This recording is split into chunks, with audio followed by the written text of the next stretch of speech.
আমাদের দোয়া করো, পাটা শুয়ে সালাম করলো, আব্বু আমার জন্যই, বাবা আমাদের দোয়া করো, আর যদি মারা যাই তাহলে আমার বন্ধুরা আমাকে দাফন করবে, তুমি আমার ডেড বডিতে হাত দিবা না। কেন এই কথাটা বললো আমি জানি না, ও লাস্ট বক্তব্য, লাস্ট কথা এটা বলে গেছে। হ্যাঁ, লাস্ট কথা হচ্ছে এটাই ওর। এরপরে ও যখন নিচে নামে, আমার বাসায় লিফট আছে, ও তো লিফটে নামবে না, ওই বাঁশের লাঠি এরকম কান্দে, পতাকার সামনে গোড়াটা হাতের এর সামনের দিক নেওয়া, পিছনে পতাকার সাইডটা ও নিয়ে সিঁড়ে নামতেছে। নামার সময় আমাকে বলতেছে, বাবা তোমরা একটু ছাদে যাও। তা আমি ওই মারে বললাম যে ছাদে যেতে বলছি কেন, চলো যাই।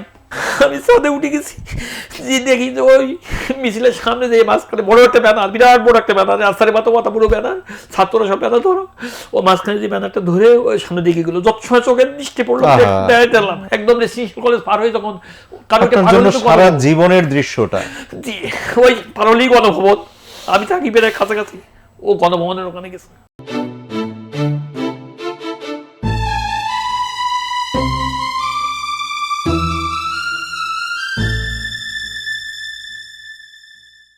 প্রিয় দর্শক, আসসালামু আলাইকুম রহমতুল্লাহ।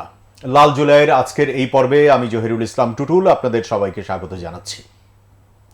আমি যখন কথাগুলো বলছিলাম তখন স্টুডিওতে আমার সামনেই বসে আছেন শহীদ নাসিম হাসান রিয়ান, আমাদের আদরের রিয়ান, যে রিয়ান বড় হয়ে একজন পাইলট হতে চেয়েছিল, যে রিয়ান তখন মিরপুরের বিসিআইসি কলেজের একাদশ শ্রেণীর ছাত্র ছিল, যে রিয়ান উত্তরা বা ওই অঞ্চলের একজন সমন্বয়ক ছিল, যেই রিয়ানের একটা ডাকে 40-50 হাজার তারুণ্য রাস্তায় নেমে আসতো, সেই রিয়ানের কথা বলছি। এবং সেই রিয়ানের গর্বিত বাবা আমাদের স্টুডিওতে আছে, এবং সেই রিয়ানরা ছিল 3 ভাই। বড় ভাই রিয়ান ছিল মেজো, এবং ছোট ভাইটা এখন বাসায় আছে। বড় ভাই রাফিন আমাদের সঙ্গে আছে। আমি যখন কথা বলছিলাম তখন এরই মধ্যে বাবা কাঁদছেন। এই কান্না কখনো থামবে না। আর এই যে বড় ভাই, আজ আমি অফেয়ারে জানলাম যে ওই ঘটনার সময় মাত্র সামান্য কিছু দূরে ছিলেন মনে হয় আপনি। আমি একটু আপনার কাছেই আসি, বাবার কাছে একটু পরে আসি। গুলিটা যখন করছিল আপনি বলছিলেন যে একটু দূরে ছিলেন, আপনার নাম তো রাফিন, ওর বড় ভাই আপনি। কতটা দূরে ছিলেন এবং আসলে আপনি ব্যাপারগুলোকে কিভাবে দেখছিলেন, ঠিক ওই মুহূর্তটা একটু জানতে চাই। সে হচ্ছে গণভবন থেকে আসার পরে মানে সে জানতে পারে, তাকে একজন ফোন দেয় যে এরকম কিছু স্টুডেন্টদেরকে আটক করে রাখা হয়েছে হচ্ছে আদাবর থানার পুলিশ, মানে থানার সামনে একদম, মানে তখনও আটক করে রাখা হয়েছে? তখনও আটক করে রাখা হয়েছে। তো তারা হচ্ছে গুলি করে, মানে ফাঁকা গুলি করে করে সামনের দিকে এগিয়ে আসছে। তো তখন হচ্ছে রিয়ান, মানে আমি বললাম যে একসাথেই থাকি, কিন্তু ওর তো দলবল অনেক বেশি, তো ও আমার থেকে বেশ অনেক দূরই সামনে আগে চলে যায়। তো আমার হচ্ছে প্রায় মোটামুটি তারপরও 200-300 মিটারের ডিস্টেন্স চলে আসে। তো সামনে গিয়ে দেখি যে ও কথা বলতেছে, পুলিশের সাথে অনেকক্ষণ তর্ক বিতর্ক করছে, কিন্তু আমরাও বুঝে উঠিনি যে পুলিশ তখন গুলি করে উঠবে। বা তখন এক মুহূর্ত যেতে না যেতে দেখা যায় যে পুলিশ কিছু গুলি করা স্টার্ট করে। তারপরে আমি তো একটু পিছিয়ে ছিলাম, একদম রিয়ানকে গুলি করা অবস্থায় পাইনি, কিন্তু সেখানে একজন মানে রিয়ানের সঙ্গ যারা ছিল আর কি সাথী, ওরা সাথে সাথে আমাকে কল দেয় যে রিয়ান এরকম একজনের মানে পুলিশের গায়ে হাত দিয়ে দিছে একদম, মানে তারা হচ্ছে লাঠিচার্জ করবে এরকম।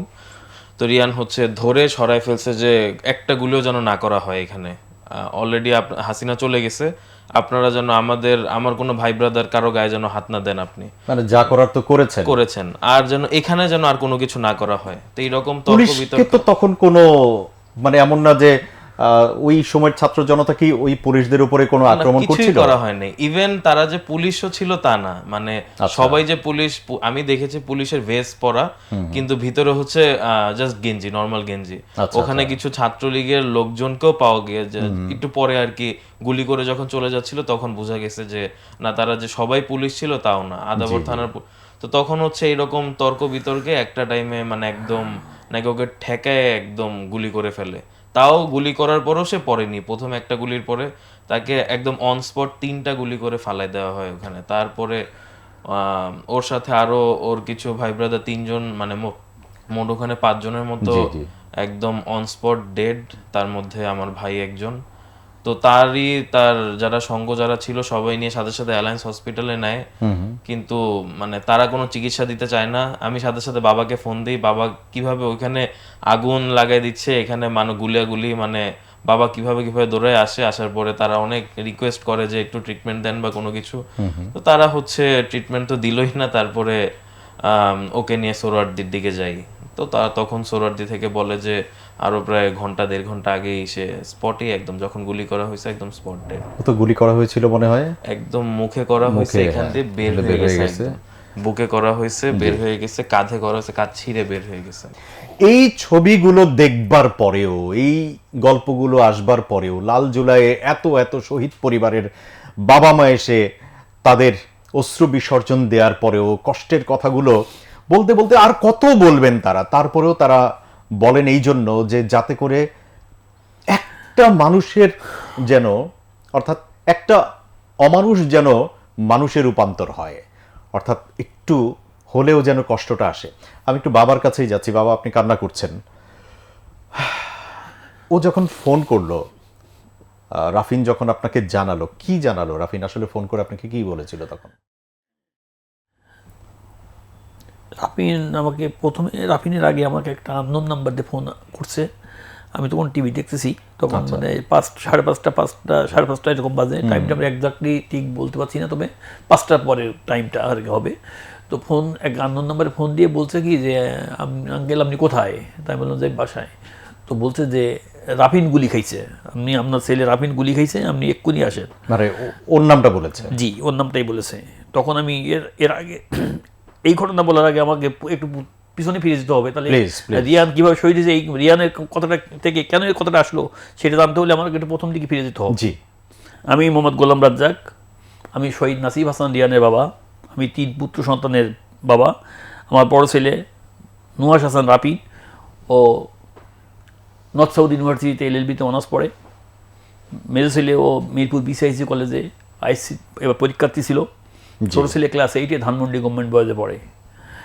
তো এই যে 36শে জুলাই আমরা বলি, এই আন্দোলনটা যখন শুরু হলো, প্রথমে যখন শুরু হলো তখন একটা কোটা নিয়ে, ইউনিভার্সিটির একটা কোটা নিয়ে, মানে ওই যে মানে চাকরির একটা কোটা নিয়ে প্রথমে ছাত্ররা শুরু করলো। এই আন্দোলনের কোটা এই শুরু হলো। এরপরে ঢাকা বিশ্ববিদ্যালয়ের শিক্ষকরা তাদের দাবি দেওয়া, তাদের বেতন ভাতা বিভিন্ন রকমের নিয়ে, এই যে 2টা আন্দোলন পর্যায়ক্রমে, কিন্তু সরকার এক পর্যায়ে শিক্ষকদেরকে আন্দোলন থেকে নামিয়ে দিল, তাদের দাবি দেওয়া মেনে বা তাদের সাথে কথা বলে এটা নামিয়ে দিল, কিন্তু ছাত্রদের সাথে আর লিয়াজও করতে পারেনি। ছাত্ররা তাদের দাবি নিয়ে অটল। তখন এই যে সরকার তাদের কথা মানে না, ছেলেরা বলে, ছাত্রীরা বলে, কিন্তু তাদের কথা না শুনিয়ে সরকার একঘেয়েমিভাবে সে তার নিজের, এবং সরকার শেষে বলে যে মানে এদেশে এই যে কয়েকজন সাংবাদিক, মুখোশধারী সাংবাদিক, এই ফারজানা রূপা এবং সুভাষ আমিন, আমি দেখছি তারা যে বলছে যে রাজাকারের ছেলে মেয়ে যদি চাকরি, কারণ 2জন ছেলে যদি পরীক্ষা দেয়, একজন রাজাকারের ছেলে, একজন সেইভাবে বলছে, এইভাবে কি কমেন্টস করে রাজাকার, ও কি কোন ঘরে জন্মগ্রহণ করছে, ওইটারে ধরে আগে ফাঁসি দিয়ে ঝুলিয়ে, পার উপর দিক দিয়ে নিচের দিক দিয়ে ওটা ঝুলিয়ে আগে মারা দরকার ওইটারে, এইরকমভাবে প্রশ্ন করছে প্রধানমন্ত্রীকে উস্কিয়ে দেওয়ার জন্য। আর সে তো উস্কিয়ে দিলে তো সে কি বলে তার কোনো দিক থাকে না, সে কোনো সাধারণ মানে নষ্টা মহিলাদের মতো কথাবার্তা বলে। তখন বলছে যে একজন এই দেশে একজন রাজাকারের ছেলে যদি পরীক্ষা দেয় আর একজন হচ্ছে যে কি বলে মুক্তিযুদ্ধ ছেলে পরীক্ষা দেয়, কাকে দিবেন? তো অবশ্যই রাজাকারের ছেলেমেয়েকে। এদেশে কি রাজাকারের মানে মুক্তিযুদ্ধ ছেলেমেয়ে চাকরি পাবে না, কি রাজাকারের নাতিপুতি চাকরি পাবে? এই কথা যখন বলছে তখন বাংলার ছাত্র সমাজ তখন ফুঁসে উঠছে, যে তখন ফুঁসে উঠছে, তার আন্দোলনে ঝাঁপিয়ে পড়ছে। ওই আন্দোলনের সৈনিক তখন আমার ছেলে, আমার 2 ছেলে তখন ওই আন্দোলনে সামিল হলো। যেহেতু তারা ছাত্র, যখন এক ভাই আরেক ভাইরে মারে, ছাত্ররা তো একটা গোষ্ঠী, তারা যখন আরেক ভাই এক ভাই একটা বডি, যখন এক ভাই এক ভাইরে মারে তখন কিন্তু ছাত্রদের কিন্তু রক্তক্ষরণ হয়। তো যখন এরকম আমার ছেলে তখন আন্দোলনের মাঠে, তখন একদম পুরো আন্দোলনের মাঠে, তখন শোনে যে এরকম প্রথম মারা গেল রংপুরের আবু সাইদ। একের পর এক পর্যায়ক্রমে বিভিন্ন ছাত্র, বিভিন্ন ছাত্রী, এরকম তার বড় ভাই বোনেরা, ছোট ভাই বোনেরা এরকমভাবে তার শহীদ হচ্ছে। তখন এই আন্দোলনে তখন আমার ছেলে রিয়ান, ও ছোটবেলা থেকেই একটু নেতৃস্থানীয় ভাবছিল। ও কিন্তু 5 জন লোক যখন এক জায়গায় থাকবে, সেই 5 জন লোকের মধ্যে ও বক্তব্য দিলে, কথা বললে, সেই 5 জন লোকের মধ্যে ও নেতা হবে। 100 লোক কথা বললে 100 লোকের মধ্যে ও যদি কথা বলে, যদিও বয়সে ছোট, কিন্তু ওর মেচুরিটি ক্ষমতা আল্লাহ তাআলা আলাদাভাবে তাকে দিয়েছিল। সে যদি ওখানে 50 জন লোক থাকে, 50 জন লোকের মধ্যে কথা বলে, 50 জন লোক তার কথা মানতে হবে, এরকম। এবং যদি মনে করেন এক জায়গায় একটা গ্যাদারিং বাড়ছে বা মারামারি হচ্ছে বা মারামারি হবে বা একটা বড় ধরনের একটা গ্যাদারিং হবে বা হতে পারে, ওর সাথে সাথে সেটা 50 জন লোক একেবারে এক নিচের মধ্যেই 50 জন লোক এক জায়গায় হাজির করার ক্ষমতা, সক্ষমতা, লিডারশিপ পাওয়ারটা ছিল। আল্লাহর রহমতে ছোটবেলা থেকে এটা দেখতাম। Power and leadership as well. Exactly, আমি ছোটবেলা থেকে, জন্মের পর থেকে আমি এটা দেখতাম এইরকম। যদি কোনো রকম বিশৃঙ্খলা তৈরি হয়, সাথে সাথে 50-100 লোক নিয়ে হাজির করে সেই প্রোগ্রামটা, সেই গ্যান্দামটা মিসপাস করে দেওয়ার মতো ক্ষমতা রাখে। এবং সে খালি এইটাই ছিল না, এবং সে যদি কোনো লোক যদি বলতো যে আমি আজকে অমুক জায়গাতে এসেছি, আমি যেতে পারছি না, আমার টাকার অভাবে, ওর কানে যদি পৌঁছাতো, ও যেভাবে হোক সেই টাকাটা ম্যানেজ করে তাকে দিয়ে এবং তাকে পৌঁছে দেওয়ার ব্যবস্থা করতো এই ধরনের কাজে। এবং সে কী করতো, প্রতি শুক্রবারে, যেমন করোনার সময় থেকে শুরু করে প্রতি শুক্রবারে সে প্রায় 100 লোকে রান্না করে, এটা আমার জন্য খুব কষ্ট হতো, আমার বাসায় নিজে রান্না করাইতাম, আমার রবিবারে আমি। ও করতো কি, ও সমন্বয় ছিল, বিভিন্ন বন্ধুদের মাধ্যমে টাকা কালেক্ট করতো করে, স্কুল বয় স্কুল বয় থেকে, স্কুল জীবন থেকেই, আমি সেটাই বলছি, স্কুল জীবন থেকেই ও কী করতো, বন্ধুদের মাধ্যমে টাকা কালেক্ট করতো, পয়সা কালেক্ট করতো করে, টাকা যখন হতো তখন ওই টাকা দিয়ে চাল ডাল কিনতো, কিনে বাসায় রান্না করতো। এবং বলতো বাবা যে টাকাটা শর্টেজ পড়তে বাজার করতে যেয়ে দেখা যাচ্ছে 500 টাকা বা 5000 টাকা শর্ট পড়ছে, বলতো ওইটা তুমি দিবা। যদিও আমি মধ্যবিত্ত একজন মানুষ, আমার কোনো বড় ধরনের নাই, তো আমি খুব কষ্ট হতো, যেহেতু দেখতাম আমি মানে ছেলে এই ধরনের ভালো কাজ করছে, ভালো কিছু করছে, আমি মনে করতাম ছেলে ওটা ভালো কিছু করবে, ভবিষ্যতে ভালো কিছু হবে। আমি যতটুকু পারতাম লজিস্টিক সাপোর্ট তাকে দিতাম, এবং তাকে রান্নাবান্না করে কী করতো, দুপুরবেলায় ওই গাড়িতে করে নিয়ে নিয়ে বিভিন্ন জায়গায় লোকজন থাকতো, তাদেরকে খাওয়া। ওর এক বন্ধু ছিল নিবিড়, আরও এই দুজন মিলে ওই এইসব করতো। এবং দেখলাম শীতকালে যখন প্রচণ্ড শীত, এবছরও এই যে ও মারা যাওয়ার আগে যে শীতটা গেল, ওই শীতে বাসায় মধ্যে যে কম্বল একেবারে মানে ড্রয়িং রুমটা কম্বল, মানে কম্বলে ভরা। আমি দেখি যে এত কম্বল কেন, তখন ওকে আমি জানি যে ওই ধরনের, তখন ওকে বললাম যে বাবা এত কি, তো বলছে তো তুই বুঝবা না, আমাকে ঠিক এরকম আমি একটু প্রশ্ন করলে শালি একটাকে উত্তর দিত, তুমি বুঝবা না এরকম। তারপরে দেখলাম কি, ওই কম্বল বিলি করতো কীরকম করে, ওই প্রতিদিন রাত্রে ওই ওর একটা বন্ধু ছিল নিবিড়, আর ওর একটা গাড়ি ছিল, আমার একটা ভাঙাচুরের গাড়ি ছিল, ওই দুজনের গাড়িতে করে নিয়ে ওই কম্বল পিছনে নিয়ে 20-22 টাকা কম্বল নিত, বেশি নিত না। এই কম্বল নিয়ে রাত 12টা বার বেরোবে, রাত 12টার 1 মিনিট আগে বেরোবে না, ঠিক 12টা বাজবে বেরোবে, বেরিয়ে একদম পুরো ঢাকা শহর ঘুরে ঘুরে কম্বল দিবে। মাঝে মাঝে আমার ওয়াইফকেও নিত, ওর মাকেও নিত, কিন্তু আমি যে রাগ করতাম, বকতাম, এই জন্য সে আমাকে সহজে নিত না, আমার সাথে বেশি একটা ছিল না। আমি এই সমস্ত করতো, আমার কষ্ট হতো, আমার কাছে বলতো যে বাবা 500 টাকা দাও শর্ট পড়ছে, বাবা 1000 টাকা দাও শর্ট পড়ছে। এই যে রাত পরিপ্রেক্ষিতে সবসময় মানে একটু নেগেটিভ অ্যাটিটিউড ওর সাথে ছিল, বাট আমি অন্তর থেকে ভিতর সমর্থন করতাম যে না, ছেলেটা খুব ভালো একটা কাজ করে। হ্যাঁ, তো যেহেতু ছেলেটা ভালো একটা কাজ করে, ভালো কিছু করছে, তো যার পরিপ্রেক্ষিতে আমি অন্তর থেকে সমর্থন ছিল, কিন্তু ওপেন আমি সমর্থন দিতাম না, দিলে দেখতাম যে বিভিন্ন সময় আমাকে প্রেশার করবে, এই করবে সেই করবে, আমি একটা বিপদে ফেলবে। হ্যাঁ, তো আমি এই করে ওকে আমি সহযোগিতা, একদিন ওকে বললাম যে তুমি কীভাবে কম্বল বিলি করো, আমি এটা দেখবো। তো বলে চলো যাবো, নিয়ে যাবো। 12টার সময় আমি পিছিয়ে, ও নিজে ড্রাইভ করতো, আর অকল্পনীয় জীবনে কোনো ড্রাইভিং, আমি ওর জীবনে কোনো ড্রাইভিং শিখিনি, ইউটিউব থেকে গাড়ি চালানো শিখছেও, এবং সেই গাড়ি নিয়ে চালাইছে, জীবনে কোনো গাড়িতে খুবই মেধাবী, অর্থাৎ যেটা সে করতে চাইতো সেটা করতে পারতো। আমার জীবনে এসএসসি তে গোল্ডেন ছিল। হ্যাঁ, এসএসসি তে গোল্ডেন পাওয়া, ও জিপিএ 5 পেয়ে এসএসসি পাস করা। এতক্ষণের আলাপে যেটা বুঝলাম যে ওর মধ্যে ওই লিডারশিপ পাওয়ারটা ছিল, মানুষের প্রতি যে মায়া, মমতা, মমত্ববোধ, দেশাত্মবোধ, এই বিষয়গুলো তার মধ্যে ভীষণ পরিমাণে ছিল। আমরা একটু জুলাইতেই আসি, যেটা আমরা জেনেছি যে আমাদের এই নাসিব হাসান রিয়ান ও ওই উত্তরা ওই অঞ্চলের সমন্বয়ক ছিল। আপনি কি শুরু থেকে জানতেন যে ও যে আন্দোলনে যাচ্ছে, বিশেষ করে জুলাইতে যখন আস্তে আস্তে এই আন্দোলনটা বড় হতে লাগলো, এবং আবু সাইদ রংপুরে যখন শহীদ হলো, তারপরে পরের দিন শহীদ হলো, ঢাকা বিশ্ববিদ্যালয়ে আন্দোলন তুঙ্গে উঠলো, সারা দেশ আন্দোলনে ফুসে উঠলো, তারুণ্য রাস্তায় নেমে আসলো, আপনি কি টের পাচ্ছিলেন যে আপনার ছেলেটা ঘরে বসে এরকম একটা নেতৃত্ব দিচ্ছে?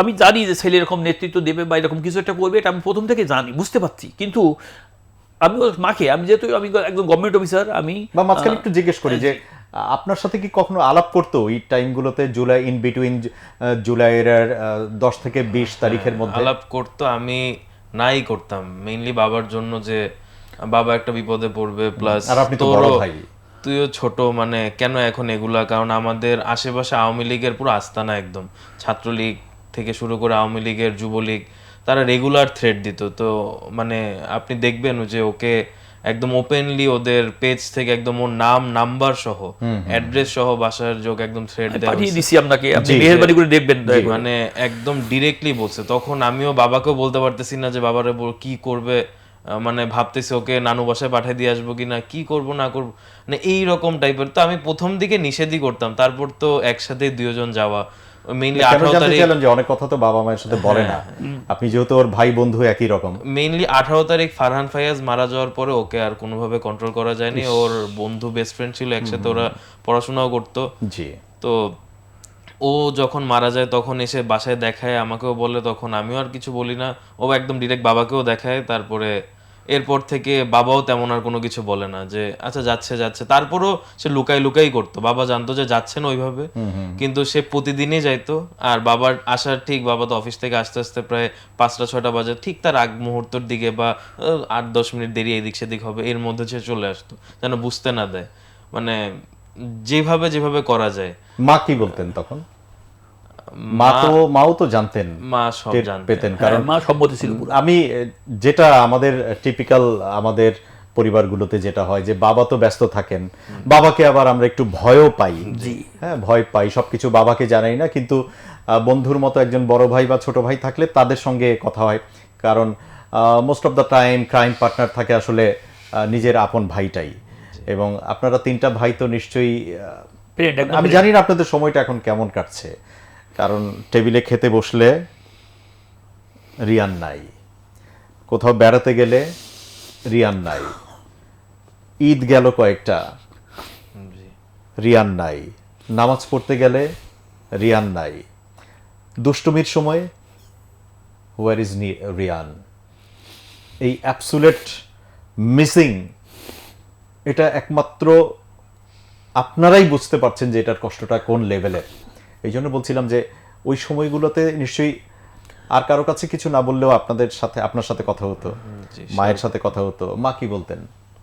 মা কি তাকে এনকারেজ করতেন নাকি একইভাবে নিষেধই করতেন? না, মা এনকারেজই করতো। মা এনকারেজ করতেন? জি, আমার মা হচ্ছে একটু মানে একটু অন্য টাইপের, মানে সে চুপচাপ থাকা পছন্দ করে, কোনো কথা বলে না, কিন্তু এই অন্যায় সে সহ্য করে না। মানে কোনো ধরনের অন্যায় সে তার ছেলেদেরকে দাবায় রেখে দিবে, বা উল্টা সে বাবার সাথে ঝগড়া করছে এগুলো নিয়েও। কি বলতেন মা তখন? যে তুমি কেন এগুলা, মানে তাদেরকে দাবায় কেন রাখছো, এত সন্তানেরা চলে এত যাচ্ছে, মানুষ মারা যাচ্ছে, এত সন্তানেরা, ওরা যদি রাস্তায় না নামে তাহলে এখান থেকে স্বাধীনতা আসবে কিভাবে? তো এই নিয়ে বাবার সাথেও তার বেশ কয়েকবার, মানে বাবা ডিরেক্টলি বলতো তুমি তো কিছু দেখতেছো না, কেন করতেছে ওরা, বাবা তো দেখে। তো মানে এই নিয়ে তাদের মধ্যেও ঝগড়া হয়েছে যে কেন মা আমাদেরকে সেই সাপোর্টটা দিচ্ছে। তো তারপর বাবাই বলুক। জি, আমি যেটা জানতে চাচ্ছিলাম যে আপনি যখন টের পাওয়া শুরু করলেন, আপনি তো বুঝতে পারছিলেন, ধারণা করছিলেন যে রিয়ানকে আটকানো যাবে না আসলে। কারণ আমি এটা বুঝতে পারছি প্রথম থেকেই, কিন্তু আমি ওর মাকে বলছি ও যেন কখনো বাইরে যায় না, ও যা খাবে, তখন তো দেশের একটা বিশৃঙ্খল চলছে, দেশের হরতাল অবরোধ, মানে গাড়ি ঘোড়া বন্ধ, এটা সেইটা, হেঁটে যাই হেঁটে আসি, রাত্রে যাই, মানে রাত্র হয়ে আসতে। আমি সবসময় বলি ওরা যা কোনটা ছিল? আমি তখন ছিল আমার কৃষি মন্ত্রণালয়, আমি এখন আছি গৃহায়ন গণপূর্ত মন্ত্রণালয়ের সহকারী সচিব। আচ্ছা, তো আমি তখন যে কি বলে, তখন ওদেরকে বলছি যে আপনি কি তখনও সচিব পদেই ছিলেন? হ্যাঁ, না মানে সহকারী সচিব পদেই ছিলেন না, তখন? আমি তখন প্রমোশন হয়ে, আমি এখন আমার প্রমোশন দেয়নি, গভর্নমেন্ট আমাকে প্রমোশন দেয়নি, আচ্ছা, ওই সরকার, সেটাও বলছি আমি এই বক্তব্যে হ্যাঁ আমি বলছি। শুনবো, আমি একটু এটা হোল্ড করে রাখলাম। আমি বলছি। তো ঘটনা হলো যে ও এই আন্দোলন যখন শুরু হয়েছে বা ইয়ে করছে, তখন আমি মাকে বলছি যে ওজন কোথাও বাইরে যায় না, আমাকে জানাইবা। কিন্তু মা তো সম্মতি ছিল, পুরো সম্মতি ছিল, আমার সাথে কয়েকবার এ করছে যে ও কোনো না কোনো মায়ের সন্তান তো বেরোবে, এই ফেসিস্ট এইভাবে থাকবে, এদেরকে বের করতে গেলে তো এরাই বেরোবে, এদেরকে তুমি এত করে ওরা বেরোক, যাবে, এরকম আমাকে বলতো। তখন বুঝছি যে না, ওকে আমি আটকে রাখতে পারবো না, ও বেরোচ্ছে, মিটিং করতেছে। এরপরে বিভিন্ন জায়গা থেকে আমাকে ফোর্স করতেছে, যে অফিসিয়ালভাবে ফোর্স করছে, বিভিন্ন জায়গা থেকে ওর বিরুদ্ধে আওয়ামী লীগের অফিস থেকে বা বিভিন্ন জায়গা থেকে অফিসিয়ালভাবে তাদেরকে জানাচ্ছে আমার ছেলে এই নেতৃত্বের কর্ণধার। আপনার ছেলে, আপনি একজন সরকারি কর্মকর্তা, আর আমার ছেলে এই ধরনের নেতৃত্বে চলে যাচ্ছে, আপনার উপরে থ্রেট আসছে, আমার উপর বিভিন্ন থ্রেট আসতেছে। তখন আমি ওর মাকে বললাম, ওকে বললাম, তখন ওর মা তখন ছেলেকে ওকে ডাকলাম, ডেকে বললাম যে বাবা, তুমি যে এইগুলো করছো আমরা চাই। তখন বলছে যে, আমাকেও তখন উত্তর দিচ্ছে যে শিয়ালের মতন 100 বছর বেঁচে থাকার চেয়ে সিংহের মতন একদিন বেঁচে থাকা ভালো বাবা। আমাকে এই কথা বলছে, তুমি কি আজকে এই চাকরি ভয়ে, তুমি আজকে এই যে ভাই বোন মারা যাচ্ছে, ও বলতেছে, হ্যাঁ ও তখন এই কথা আমাকে বলছে, আপনার সন্তান আপনাকে বলছে, আমাকে তখন ও বলতেছে। তখন আমি বললাম যে ও আবার এমন ছিল ছোটবেলা থেকেই, ও যে কি পরিকল্পনা করছে বা কি চিন্তা করছে, ওইটা বাইর করার ক্ষমতা কারো ছিল না, নিজের মধ্যে রেখে দিত, কারোর সাথে শেয়ার করবে না, এক্সিকিউশন হলে সবাই টের পেত, এক্সিকিউট করে তারপর জানাইতো যে এটা আমি এক্সিকিউট করছি। কিন্তু এর আগ পর্যন্ত মানে একেবারে not a single body does not know about this, মানে কেউ জানবে না যে সে কি পরিকল্পনা করছে বা কি করছে, করার পরে বুঝবে যে ভালো হোক মন্দ হয়ে যাবে, দুর্ঘটনা ঘটবেন, ভালো করবেন, ভালো হবে, এরকম একটা কিছু। কিন্তু আগ পর্যন্ত ও যদি মাথায় রিভলভার থেকে গুলি করে দেয়, তবুও এই কথা বের করার কারোর ক্ষমতা সাধ্য কারো ছিল না বা নেই। এরপরে আমি তো বুঝতে পারছি ও আন্দোলনে, 18 তারিখ সেদিন হলো ফারহান ফাইয়াজ ওর বন্ধু, 17 তারিখ ওই ছেলে আমার বাসায় দাওয়াত খেয়ে গেছে, ওর ঘনিষ্ঠ বন্ধু একেবারে রেসিডেন্সিয়াল কলেজে মেধাবী ছাত্র ফারহান ফাইয়াজ। জি। তো ও 18 তারিখ শহীদ হয়, শহীদ হওয়ার পরে 17 তারিখ আমার বাসায় খাওয়া খেয়ে দিয়ে গেছে। আমি ওর বন্ধু বান্ধবগুলো ছিল সব মেধাবী, খুব দেশের এরকম বারুদ। ফাইয়াজও তো হ্যাঁ, একদম ফাইয়াজ তো খুবই বুঝতেই মেধাবী। পাচ্ছেন ও সব এরকম, Absolute ওর মেধাবী বন্ধু বান্ধব সব গোল্ডেন পাওয়া। আমার রিয়ান ঢাকা যে পিএসসি পরীক্ষা, ঢাকা বোর্ডে মানে যে পিএসসি পরীক্ষা, তখন পিএসসি পরীক্ষা ছিল, ও ঢাকা মানে ধানমন্ডি সেন্টার ফার্স্ট হয়েছিল, 500-600 নাম্বার থানার মধ্যে ফার্স্ট হয়েছিল আমার রিয়ান। 600-এর মধ্যে 597 না 597 অথবা 98 পেয়েছে, 600 নাম্বারের মধ্যে 97, একদম ধানমন্ডি থানা ফার্স্ট হয়েছে।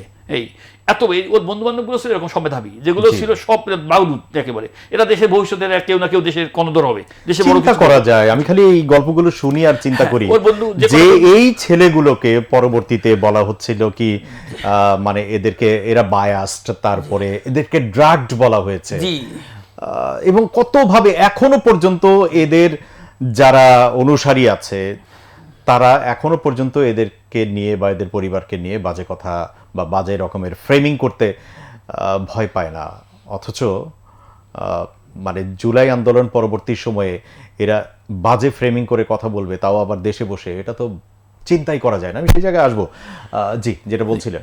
এরপরে ও যখন মারা গেছে, মারা যাওয়ার পরে ও আমাকে, আমি অফিস থেকে আইসি, আসার পরে 1 কাপ চা দিয়েছে ওর মা, আর একটা বিস্কিট দিয়েছে, আমি খেয়ে ওই ইউটিউব দেখতেছি। আমি সাধারণত 18 তারিখে ফাইয়াজ যেদিন শহীদ হয়, আমি তখনও জানি না যে ফাইয়াজ শহীদ হয়ে গেছে বা মারা গেছে, কিন্তু হয় না 17 তারিখ, কিন্তু আমার বাসায় রাতে দাওয়াত খেয়ে গেছে, আমার বাসাতে খেয়ে গেছে ফাইয়াজ ওই ছেলে।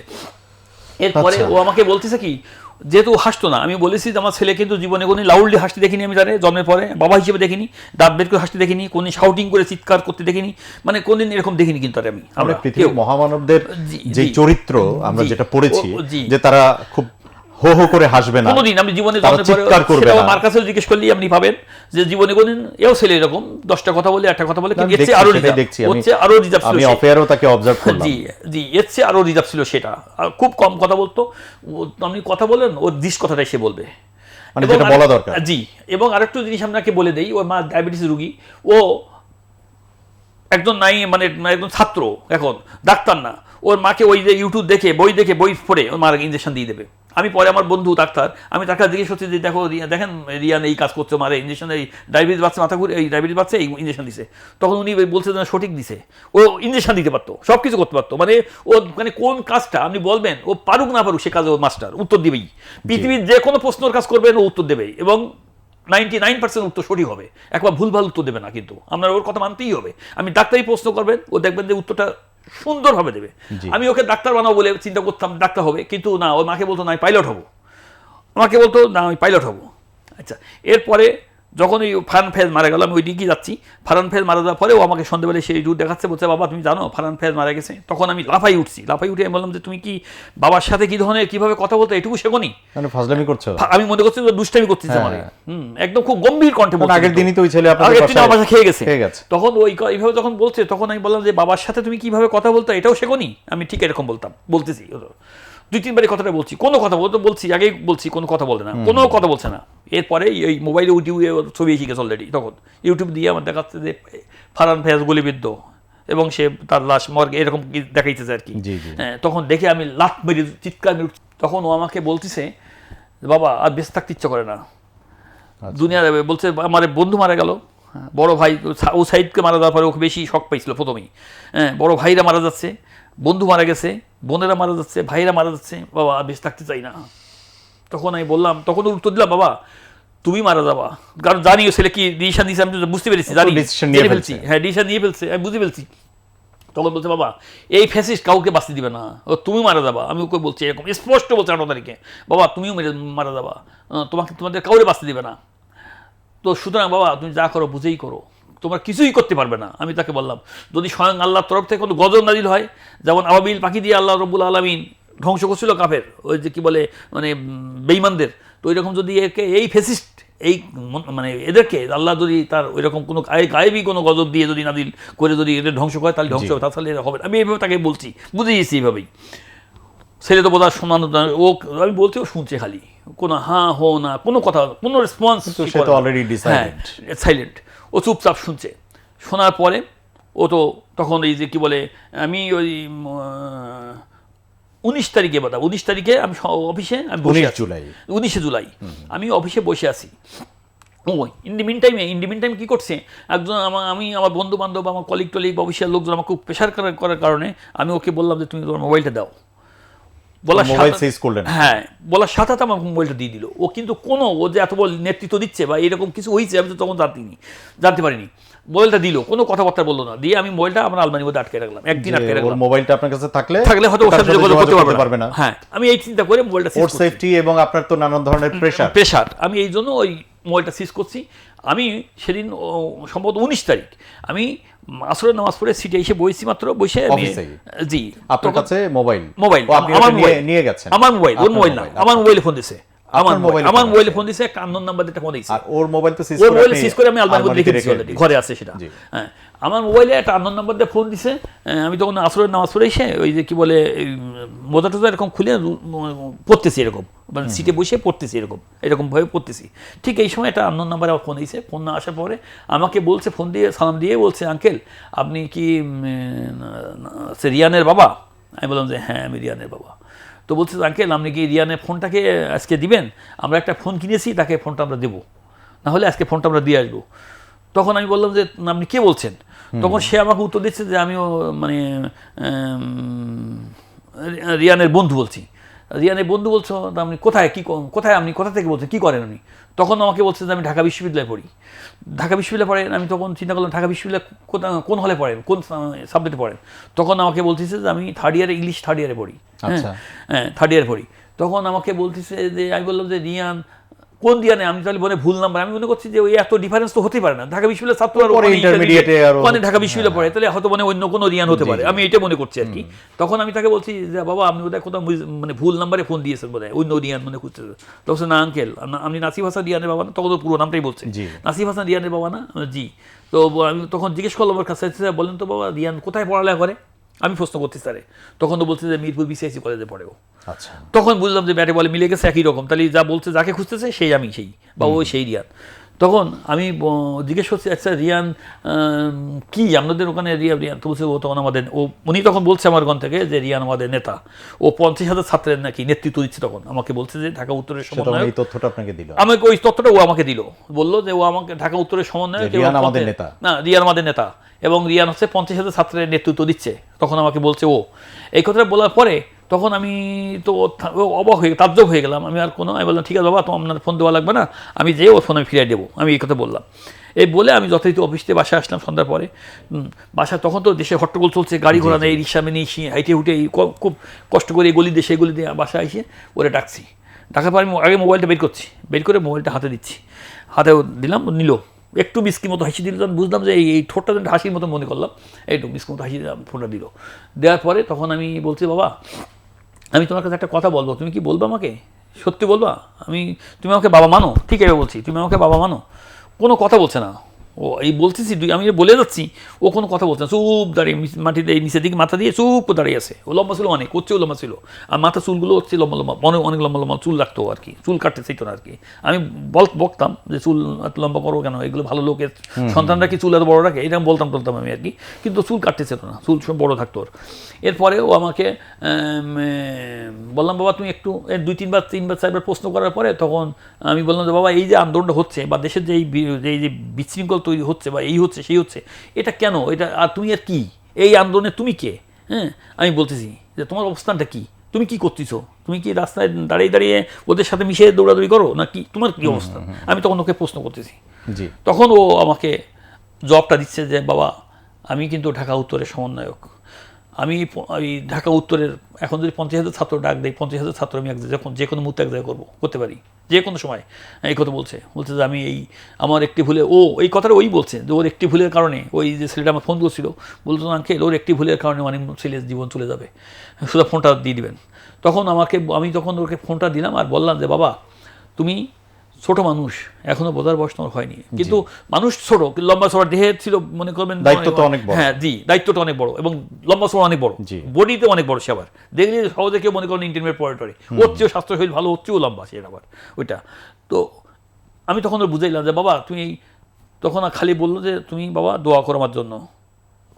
আবাউল ডাকে, ওইটা আর বাবাউল ডাকতে পারে। তো ছোটোটা ও বাবা বলে ডাকতো আমারে। তো বলছে বাবা তুমি আমাদের দোয়া করো। এরপরে কি বলছে যে আমাকে বলতেছে ওই মুখ দিয়েও কথা বলছে প্রথম ওই আমার সাথে এই আন্দোলন সম্পর্কে। তখন আমাকে বলছে বাবা আর দুনিয়াতে বেঁচে থাকতে ইচ্ছা করে না, ওই বলতেছে আমাকে আর বেঁচে থাকতে ইচ্ছা করে না। তো ভাইরা মারা যাচ্ছে, বোনেরা মারা যায়, সেই তখন আমি ওই কথাটাই বললাম যে বাবা তোমরা কিছুই করতে পারবে না, এই ফেসিস্টের পরিবর্তন তোমরা আনতে পারবে না, তোমরাও চলে যাবে, ওরা চলে গেছে তোমরাও চলে যাও, তুমিও চলে যাবো। আমি ঠিক এইভাবে একবার ইন্ডিকেট করে বলছি তুমিও চলে যাবো এই, কিন্তু ও কোনো কথাবার্তা বললো না। এর আগে একটু কাহিনী বলি, ও মৃত্যুর আগে 1 মাস আগে ঈদের সময়, ঈদের পরের দিন হঠাৎ করে সকালবেলায় ও বন্ধু বান্ধব নিয়ে চলে গেছে বাইরে। আমি সকাল 10টার সময় ঘুমতে হলিডে ছুটি দিই, আমি ও রুমেতেই দেখি ও নাই। ব্যাপার কি এসি চলে কিন্তু রুমে নাই, কি এসি চলতেছে ব্যাপারটা কি, আমি ভাবছি বোধহয় ওয়াশরুমে গেছে। আমি ওয়াশরুমটা সব ঘুরলাম, কোনো ওয়াশরুমেও নাই। এরপরে আমি যে এসিটা বন্ধ করে দিলাম, দেওয়ার পরে আমি এবারে ওই দিন একটু দেরি করে উঠছি, মানে ওই ছুটির দিন তো একটু দেরি করে উঠছি। উঠে আমি আবার কাজা নামাজটা, ফজরের নামাজটা কাজ হয়ে গেছে, আমি কাজা নামাজটা পড়ছি। কাজা নামাজটা পড়ে ওরা ফোন দিয়েছি। ফোন দেওয়ার পরে তখন বলছি যে বাবা তুমি কোথায়? তখন বলছে আমি ধানমন্ডিতে। তখন তাই না, তখন আমাকে বলছে ধানমন্ডিতে। ধানমন্ডি কোন জায়গায়? তাও ধানমন্ডি আমার এক বন্ধু রিসোর্ট বানাইছে, আমি সেই রিসোর্টে, আমাকে বলছে। তাই আমি বললাম যে আমি জন্ম আমার ধানমন্ডিতে, বড় হলাম আমি এই এলাকায়, আমি ধানমন্ডি রিসোর্ট চিনবো না? কোন বলো তো কোন রিসোর্ট? এর 2-3বার এই প্রশ্ন করছি, ও তো কম কথা বলতো। তো এই কথা বলার পরে 2-3বার প্রশ্ন করার পরে বলছে রাখো তো তুমি, বেশি কথা কও, আমার বলতেছে, মানে খুব রাগ করেই বলছে, মেজাজ করেই বলছে রাখো তো তুমি, বেশি কথা কও, ফোন রাখো আমার বলছে। তা আমি ওর কথা শুনে ফোনটা রেখে দিয়েছি। সন্তান তো কোথায় গেছে আমি জানি না, টেনশন করছে, কাজ করছে। তো ওই যখন আমাকে ধমক দিয়ে এরকম বলছে তখন এই ফোনটা রেখে দিয়েছি। রেখে দেওয়ার পরে আমি আর কোনো কথাবার্তা আর কি ওর ফোন রাগ করে আর ফোন দিইনি। তখন ওরা আমি বলতেছি ধানমন্ডি বা রিসোর্ট কোন জায়গায়? আমি তো বুঝলাম না ধানমন্ডির বন্ধু কোন জায়গায় রিসোর্ট করছে, ধানমন্ডি রিসোর্টটা আমি চিনি, ধানমন্ডি কোথায় সব তো আমি চিনি। আমি বললাম এই এলাকায় আমার বেড়ে ওঠা সব কিছু বলতেছি, এরে বলতেছি আমি। তো ও এরপরে সন্ধ্যাবেলায় ঠিক মাগরিবের নামাজ পড়বো বলে মাথায় টুপি আমি ঘোরাফেরা করতেছি, মাগরিবের নামাজের বোধহয় 10 মিনিট আগে। এমন সময় ওর 2-3টে বন্ধু, শেরে বাংলা বয়েজের ফার্স্ট বয় ছিল ওর বন্ধু, শেরে বাংলা বয়েজের ফার্স্ট বয় না, ও চলে গেছে আমার বাসায়। যে চলমান 18 তারিখের যে পরিস্থিতিটা, এই যে ফাইয়াজ শহীদ হলো, এবং এটা তো তাকে অনেক বেশি এফেক্ট করলো, তাই না? খুবই স্বাভাবিক। এবং তারপরে এমনিতে তো তার আগে থেকেই তো নেতৃত্ব দিচ্ছিল, তার আগে থেকেই তো সে জুলাই আন্দোলনটাকে ওন করা শুরু করেছিল, এবং এই ফ্যাসিজমের বিরুদ্ধে যে দাঁড়াতে হবে এবং রাজপথে থাকতে হবে এবং চূড়ান্ত সফলতা দরকার আছে সেটাও সে ফিল করেছিল এবং অনুভব করে রাজপথে ছিল। কিন্তু এক একটা ঘটনা, এটা শুধুমাত্র রিয়ানের বেলায় না, রিয়ানরা হয়তো বা মানে আমাদের চেয়ে কয়েকশো ধাপ সামনে ছিল বলেই তারা একদম আত্মহুতি দিয়েছে এবং শহীদ হিসাবে রাব্বুল আলামিন তাদেরকে কবুলও করেছেন। কিন্তু প্রত্যেকের মধ্যেই কিন্তু প্রতিদিনের ঘটে যাওয়া ঘটনাগুলো কষ্ট দিচ্ছিল, কষ্ট বাড়াচ্ছিল, মানুষকে অনেক বেশি ইফেক্টিভ করে দিচ্ছিল যে না, এই ফ্যাসিজমের বিরুদ্ধে বা এই শাসন ব্যবস্থা চলতে পারে না। তো ওই সময়গুলোতে বিশেষ করে ইন বিটুইন 20 জুলাই থেকে যদি চিন্তা করি 30 জুলাই পর্যন্ত বা 31 জুলাই পর্যন্ত, তখন আপনার সঙ্গে কি কথাবার্তা হতো, ফোন আলাপ হতো, বা তখন তো আপনিও ওর সাথে যেতেন মনে হয়? মানে ও হচ্ছে শেয়ার করতে খুব কম পছন্দ করতো। মানে ধরেন সে 100টা জিনিস করে এসে বাসায় বলতো বা আমাকে বলতো 2 থেকে 3টা একদম। আর জিনিসটা ছিল উল্টা, ও আমার ততদিনে লিস্টেড হয়ে গেছে, আওয়ামী লীগের এবং গভর্নমেন্টের বিভিন্ন সব ভাবে সে লিস্টেড, একদম সবাই ওকে বাই নেম বাই ফেস চিনে তাকে, মানে একদম শেখ হাসিনা পর্যন্ত নামে বলছে। মানে ধরেন যে এমন কেউ নেই আমাদের এরিয়াতে, পুরো শেরেবাংলা থানা, মোহাম্মদপুর থানা, আদাবর থানার মধ্যে যে ওকে চিনে না। এই জন্য ওকে নামতে পর্যন্ত নিষেধ করে দিতাম। সাসপেন্ড হলেন নাকি? আমি তখন আমি সাসপেন্ডের আগেই করছি, আমি নাকি বিএনপি করতাম, এটাই হলো মূল তাদের। আমি 17 বছর খুব দিতাম, আমাকে ডিবি করে, হ্যাঁ আমি ডিবি, আমার বিরুদ্ধে ডিবি একদম মিথ্যা মামলা ডিবি করছে আমার বিরুদ্ধে, আমি বিএনপি করি, আমি নাকি ছাত্র জীবনে 2টো মানে ছাত্র দলের বিরাট নেতা ছিলাম, তারপরে বিএনপি করি, আমি সচিবালয়ে লিড দিই, সচিবালয়কে আমি নাকি পুরো মানে বিশৃঙ্খল তৈরি করি, সচিবালয়ে যখন ঘেরাও করবো ওই সময় নাকি আমি পুরো লিডার, আমি নাকি সচিবালয়কে বিএনপির লিডার। আমি তখন এই জন্য আওয়ামী লীগ এই মেসেজটা আওয়ামী লীগের কাছে ছিল, একদম কেন্দ্রের মধ্যে ছিল আমাকে ইভেন আমি আপনাকে একটু বলে রাখি যে আমি সিট থেকে এরকম ডিজিএফআই লোক এসে আমাকে বলছে, আমার অফিসারকে বলে গেছে উনি সিট থেকে উঠলে আপনি পারমিশন নিয়ে যান যায়, আমাকে বলছে যে আপনি সিট থেকে প্রস্তাব করতে গেলে আমাকে বলে যাবেন। আমি এই আমি নাকি বিএনপির খুব বড় নেতা ছিলাম, আসলে সরকারি চাকরি হিসেবে তো আপনাদের পরিবারের প্রতি সবসময় একটা ফোকাস ছিল। হ্যাঁ, এবং সেই পরিবারের আবার রিয়ান। আমি আরেকটু বলে তারপর বলবো এই ব্যাপারটা, যেহেতু আমি প্রশ্নটা করতে ভুলে যাব। আমার পরিবার, আমার ছেলে কেন রিয়ান এইরকম এত এন্টি আওয়ামী হলো, এটা হলো প্রশ্ন মূল। এন্টি আওয়ামী হওয়ার কারণ হচ্ছে যে ছোটবেলাতে দেখছে যে আমার বাবা আমাকে দেখে কি আপনাকে মনে হয় যে আমি খুব ধান্দাবাজ মার্কা লোক, আমি চোর, আমি বাটপার, আমি ডাকাইত, এরকম কি আমি সাংবাদিক, আমি মানে কি বলে আপনি বাংলার দর্পণ আপনার কাছে মোটামুটি একেবারে 100% হলে 80% ব্যাপারটা আপনি মোটামুটি অ্যাপিয়ারেন্স অভিভাবক দেখলে বলতে না, পারবেন। আপনার আরো অনেক ইনশাআল্লাহ। ইন্টারভিউ আমি দেখেছি। জি দেখেছেন। তো আমি কি এরকম দেখে কি মনে হয়েছে আপনাকে যে আমি ডাকাতি করি বা আমি চোর বা আমি কোনো চিন্তাই করি? বা আপনার সন্তানদেরকে আপনি আমার অসৎভাবে, সৎভাবে অসৎ মানুষ, উপায়ে বড় অসৎভাবে করেছেন? এই সন্তানদেরকে এরকম দেখলে মনে হয় না।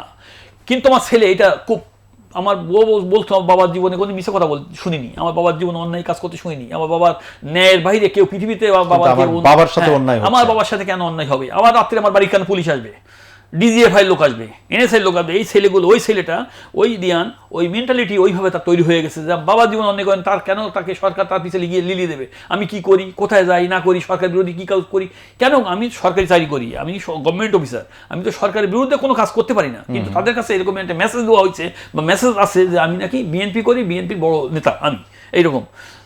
আমি মানুষ তো প্রত্যেকটা মানুষ আপনি বলেন যখন ভোট হয় তখন তো মানুষ একটা ব্যালটে ভোট দেয়।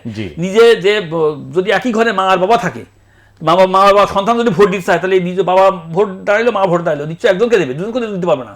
তাহলে সেই হিসেবে ব্যক্তি হিসেবে তো আমি একজনকে ভোট দিই, এই অধিকার, এটা তো প্রত্যেক মানুষের আছে, এই মৌলিক অধিকারটুকু তো প্রত্যেক মানুষের। তো সেই হিসেবে হয়তো ওদের কাছে আমি একটা মতের বা একটা পথকে ভোট দিই বা একটা পথকে আমি সমর্থন করতে পারি।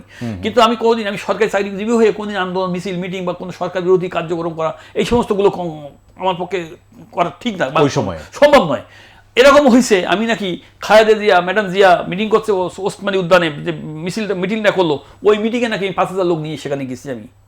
আমাকে এই ব্লেমটা পর্যন্ত আমি আমার সন্তানরা এটা জানে না। কারণ এই জিনিসগুলোই বা এই ব্লেমগুলোই বা যেই ব্লেম গেমটা আপনার উপরে করা হয়েছে, এই কারণে আপনার সন্তানদের মধ্যেও কিন্তু একটা ওই ইফেক্টটা পড়ছে, ওই ইফেক্টটা পড়েছে। ওই ইফেক্টটা পড়া পরিপ্রেক্ষিতে যে আমার বাবা তো এই অন্যায়গুলো করে না, জীবনে কখনো করতে দেখিনি, আমার বাবার সাথে চরম অন্যায় করা হচ্ছে, আমার বাবাকে নিষ্পেষিত করা হচ্ছে।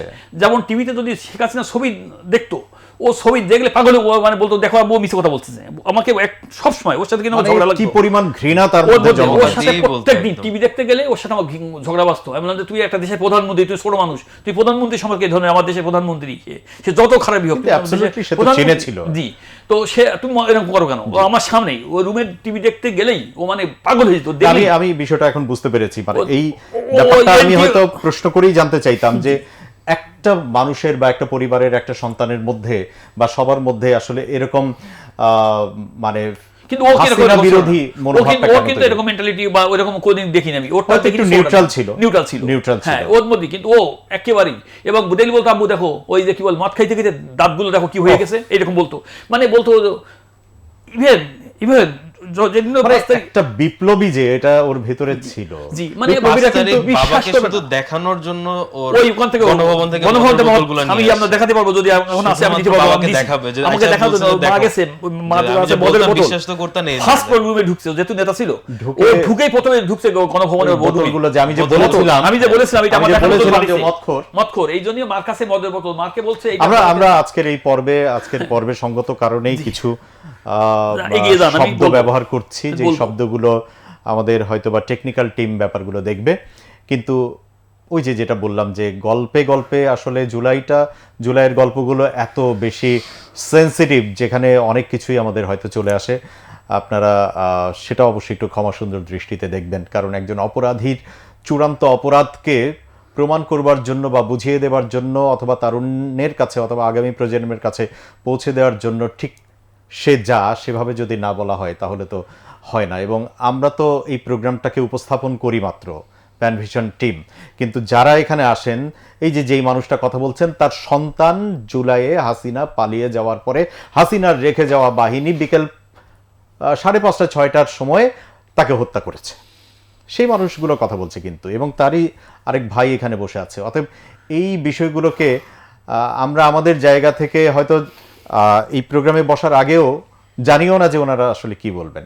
তো যেটা আপনি বলছিলেন যে প্রমাণ করবার জন্য, আচ্ছা আমরা একদম 5 তারিখেই চলে আসি, যেহেতু প্রোগ্রামটা আসলে আমাদের শেষ করতে হবে। ওই ঘটনা বলি, হ্যাঁ প্লিজ, ওই দিনের ঘটনা। 5 তারিখে ওই দিন হলিডে, গভর্নমেন্ট হলিডে, আমি বাসায়, আমি একটা টি শার্ট, ওই খালি গায়ে একটা ট্রাউজার পরা, বসে টিভি দেখতেছি। 5 তারিখে 5ই অগস্ট সকাল বেলায়, তখন 8টা বাজে। আমি দেখছি সকাল থেকেই, তখন আপনি কোথায় ছিলেন তখন? আমি বাসায়, ওর রুমেও ছিল। ওর রুমে ছিল, রিয়ানের রুমে ছিল। আর রাফসান ছোটটা? রাফসান ছিল ওর সাথে, আমার সাথে ছিল। হ্যাঁ। রাফসান তখন কিসে পড়তো? ক্লাস 6 এ? ক্লাস 6 এ পড়তো, এখন ক্লাস 8 8 এ পড়ে, তখন ও ক্লাস 6 এ পড়তো। জি। তো আমি মানে মানে কি বলে ফেসবুকে চালাতে পারি না, ফেসবুক আমার নাই, আইডি নাই, আমি চালাই হলো হোয়াটসঅ্যাপ। তো এখন হোয়াটসঅ্যাপ গ্রুপগুলোর সঙ্গে আছেন? হ্যাঁ, হোয়াটসঅ্যাপ গ্রুপগুলোর সাথে আমি আছি। আচ্ছা আচ্ছা। জি। তো আমি 8টা থেকে 8:30 বাজে এই সময় রাফসান আমাকে একটা মোবাইল, ওর মোবাইলটা নিয়ে, রাফসানের মোবাইলটা আমাকে নিয়ে বলতেছে বাবা ফেসবুকে, বলছে বাবা দেখো রিয়ান কি ছাড়ছে এরকম। রাফসান এনে আপনাকে দেখাচ্ছে? হ্যাঁ, রাফসান এনে দেখাচ্ছে এটা আমার ওই ফেসবুকটা, রাফসান দেখাচ্ছে এটা। তো আমি বলছি আব্বু দেখো, বাবা দেখো রিয়ান কি ছাড়ছে। তা আমি কি, তো দেখি যে ও লিখছে যে আজকে আমরা দেশ স্বাধীন করব অথবা আমরা হচ্ছে কি শহীদ হব, আর কারা কারা শহীদ হবি আমার সাথে হাত তোল, আর কারা তুই পালাবি সেটাও বল। এরকম একটা কমেন্টস করে ছেড়েছে। আবার ছাড়ছে কি এর আগের দিন আমাকে আবার রাফসান এরকম আমাকে এটা দেখাচ্ছে যে ও ব্লকেট করবে, অমুক জায়গায় সবাই ব্যাচ নিয়ে যেন হাজির হয় আমাদের সাথে মিরপুর 10-এ, আমরা মিরপুর 10 ব্লক করবো, এবং হচ্ছে আমাদের সাথে যারা আছে সবাই যেন হাজির হয়, এবং সবাই হাজির হওয়ার জন্য আমার সাথে কথা বলছে, সম্মতি দিয়েছে, সবাই আমরা হাজির হবো এবং সবাই আমরা যার ব্যাচ নিয়ে আসবো, ব্যাচ দিয়ে হাজির হবো, মানে ব্লকেট করবো। এই কথা আবার এর আগের দিন লিখছে ও, 5 তারিখের আগের দিন। 5 তারিখের ঘটনাটা এখন একটু বলি। তো 5 তারিখে ওই ধরনের ঘটনা যখন ও দেশে দেওয়ার পর আমার গা শিউরে উঠছে। এখান থেকে দেখি আওয়ামী লীগের কেন্দ্রীয় পেজ থেকে আর ওই খালি মেসেজ আসছে আজকে আমরা রিয়ানের সাথে দেশ স্বাধীন করবো এবং মানে শহীদ হতে প্রস্তুত। ওর গ্রুপ থেকে যেটা আসছে। আর মাঝে মাঝে কমেন্টস আমি আপনাকে দিয়েছি, মাঝে মাঝে আওয়ামী লীগের কেন্দ্রীয় পেজ থেকে ওর আইডিতে ওর নামে একদম আসছে যে মিরপুর মেট্রো রেল যেটা, ওইটা না যেটা আগুন থেকে পড়াইছে, ওইটা নাকি রিয়ান এবং তার বাহিনীর দিকে নাকি এটা পড়ানো হয়েছে।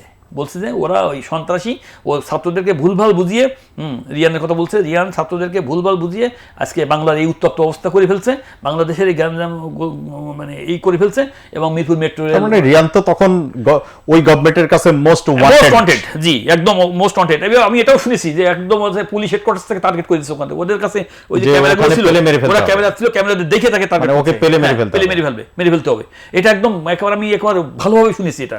আমি তৎকালীন সময়ের পুলিশের সাবেক আইজি, তখন পুলিশের হচ্ছে যে স্বরাষ্ট্র মন্ত্রণালয়ের সহকারী উপদেষ্টা ছিল, ডক্টর কি স্যারের নামটা আমি বলছি, আমি মানে মনে করিনি, আমি তার কাছে গেছি, উনি এই কথাটাই আমাকে বলছেন। হ্যাঁ, স্নাইপার দিয়ে গুলি করছে, কাছতে ধরে আর কি, ঠেকিয়ে গুলি করছে, যে ছেলে তার সাথে ছিল সে বলছে। 5 তারিখে ওই রকম মেসেজ দেওয়ার পর আমি ওর রুমে গেছি, দেখার পর আমার গা শিউরে উঠছে। আমি ওর মাকে ডাকলাম, ডাকার পরে মা আসলো, আমি আর ও মা দিয়ে পাইছে এরকম সামনে যে দরজা। ও আবার কি করতো ছোটবেলা থেকেই, ও রুমে একা ঢুকলে কিন্তু ভীষণ মাইন্ড করতো, ও কিন্তু ওকে নক করে যেতে হতো, প্রাইভেসি মেইনটেইন করতো ভীষণ। আমি জীবনে অত মানুষের মধ্যে, আমার জীবনে তো বন্ধু বান্ধব অনেক ছিল, চাকরি বাড়ি করেছি, তা আমি জীবনে ওই ছেলের মতো আমার আরো 2টো ছেলে ছিল, ও বড় একজন ছিল, তার জীবনে কোনদিন দেখিনি ও, কিন্তু ওর রুমে ঢোকাই যাবে না কোনো সময় নক না করে। বলে তুমি কি আমাকে একদিন, আমি ঢুকতে আমি তো বুঝিনি, আমি একদম হঠাৎ করে ঢুকে পড়ছি, কি যেন আনতে, ও যে ঘরে আছে আমি বুঝিনি, আমি একদিন আছি, তা আমাকে বলতে তুমি কি আহামুক, আমি এখন বড় হয়েছি, আমি কোন অবস্থা আছি, তুমি আমার ঠিক এইভাবে অবস্থা, তুমি কি আহামুক, তুমি আমার ঘরে ঢুকছো, তুমি আমাকে নক না করে, আমি কোন অবস্থা আছি, কি অবস্থা আছি, তুমি এভাবে ঘরের মধ্যে ঢুকছো আমাকে না জানিয়ে, এরকম বলছে। সেখান থেকে আমি খুব সজাগ থাকতাম ছেলের জন্য, এরকম যে জি, তা সে যেহেতু যে সন্তান বড় যখন হয়ে যায়, সন্তানকে নক করেই যাওয়া করে। জি, তো ওই কথাটাই বলতে বলার পর সেখান থেকে আমি ওর মা আমরা খুব সিনসিয়ার বাবু রুমে ঢুকতাম, তখন নকটক করে বা ওকে অ্যালার্ট করে আবার ঢুকতাম, সবসময় আলাদা রুমে ঘুমায়। আমার 3 ছেলে, ও এক রুমে ঘুমায়, ও এক রুমে ঘুমায়, ও যেহেতু ওরও রুম আছে, কারণ ও ছোটো মানুষ একসাথে ঘুমাতে পারে না, ওর সাথে ঘুমায় রাফসান। এখন ওর রুমে যখন আমি গেছি, যাওয়ার পর দেখি দরজাটা একটু খোলা, এরকম বাতাসে ফাঁকা। 5 তারিখ যেদিন শহীদ হয়, কয়টা বাজে তখন? সকাল 8টা থেকে 8টা এরকম, না 9টা বাজে তখন, 8টা থেকে 8টা বা 8:30। ওর দরজাটা একটু ফাঁকা, মানে বাতাসের মধ্যে ফাঁকা, ভিতর থেকে আটকাই দেয়নি, একটু ফাঁকা। তো আমি ফাঁকা দিয়ে দেখা যাচ্ছে, আমি এই দাঁড়িয়ে রয়েছি বাইরে, আর মা পিছু আমি দাঁড়িয়ে দেখছি, ফাঁকা দিয়ে দাঁড়িয়ে দেখছি, দেখি কি ওর খাটেও বসা, ঠিক এমনি করে বসা, ঠিক এইভাবে আমি দেখলাম ওর বসা, খাটের মধ্যে বসা।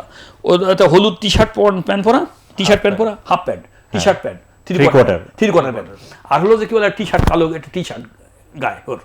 আর হইলো মাথায় দেখলাম যে এমনি করে ওই যে চুল লম্বা লম্বা ছিল, আমি আগেই বলছি, তো ওই চুল, হ্যাঁ, চুলের মাথায় এরকম বাঁধি রাখছে, কাফনের কাপড়, মার্কিন কাপড় সেটা। আর এখানে কাপড়ের উপরে এখানে একটা ছোট্ট পতাকা, এখান থেকে এই পর্যন্ত একটা পতাকা, বাংলাদেশের জাতীয় পতাকা, ঘরের মধ্যে বসে, ওইভাবে বসে, ওই চুল, ওই হাতে একটা বাঁশের লাঠির মাথায় একটা পতাকা, এমনি বড়, এমনি ধরে লাঠিটা এমনি ধরে ঠিক এমনি বসা, খাটের উপরে নিজেই খাটের উপরে একা।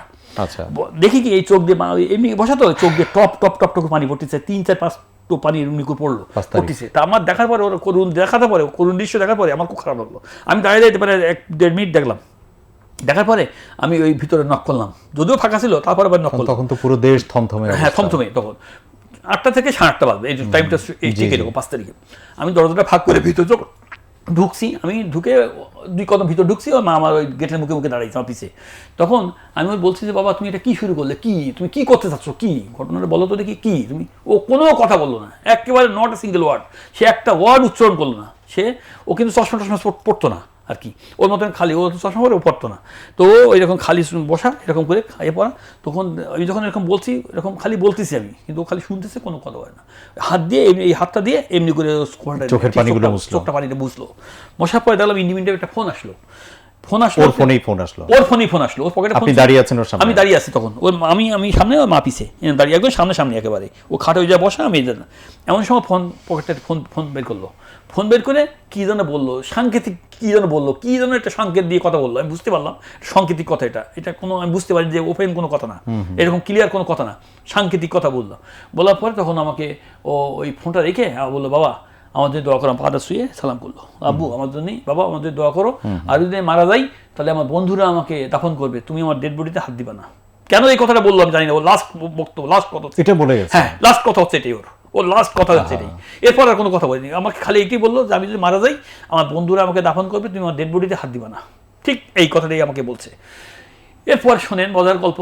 এরপরে ও যখন নিচে নামে, আমার বাসায় লিফট আছে, ও তো লিফটে নামবে না, ওই বাঁশের লাঠি এরকম কান্দে, পতাকাতে সামনে, গোড়াটা হাতের এর সামনের দিক নেওয়া, পিছনে পতাকা সাইডটা ও নিয়ে সিঁড়ে নামতেছে। নামার সময় আমাকে বলতেছে বাবা তোমরা একটু ছাদে যাও।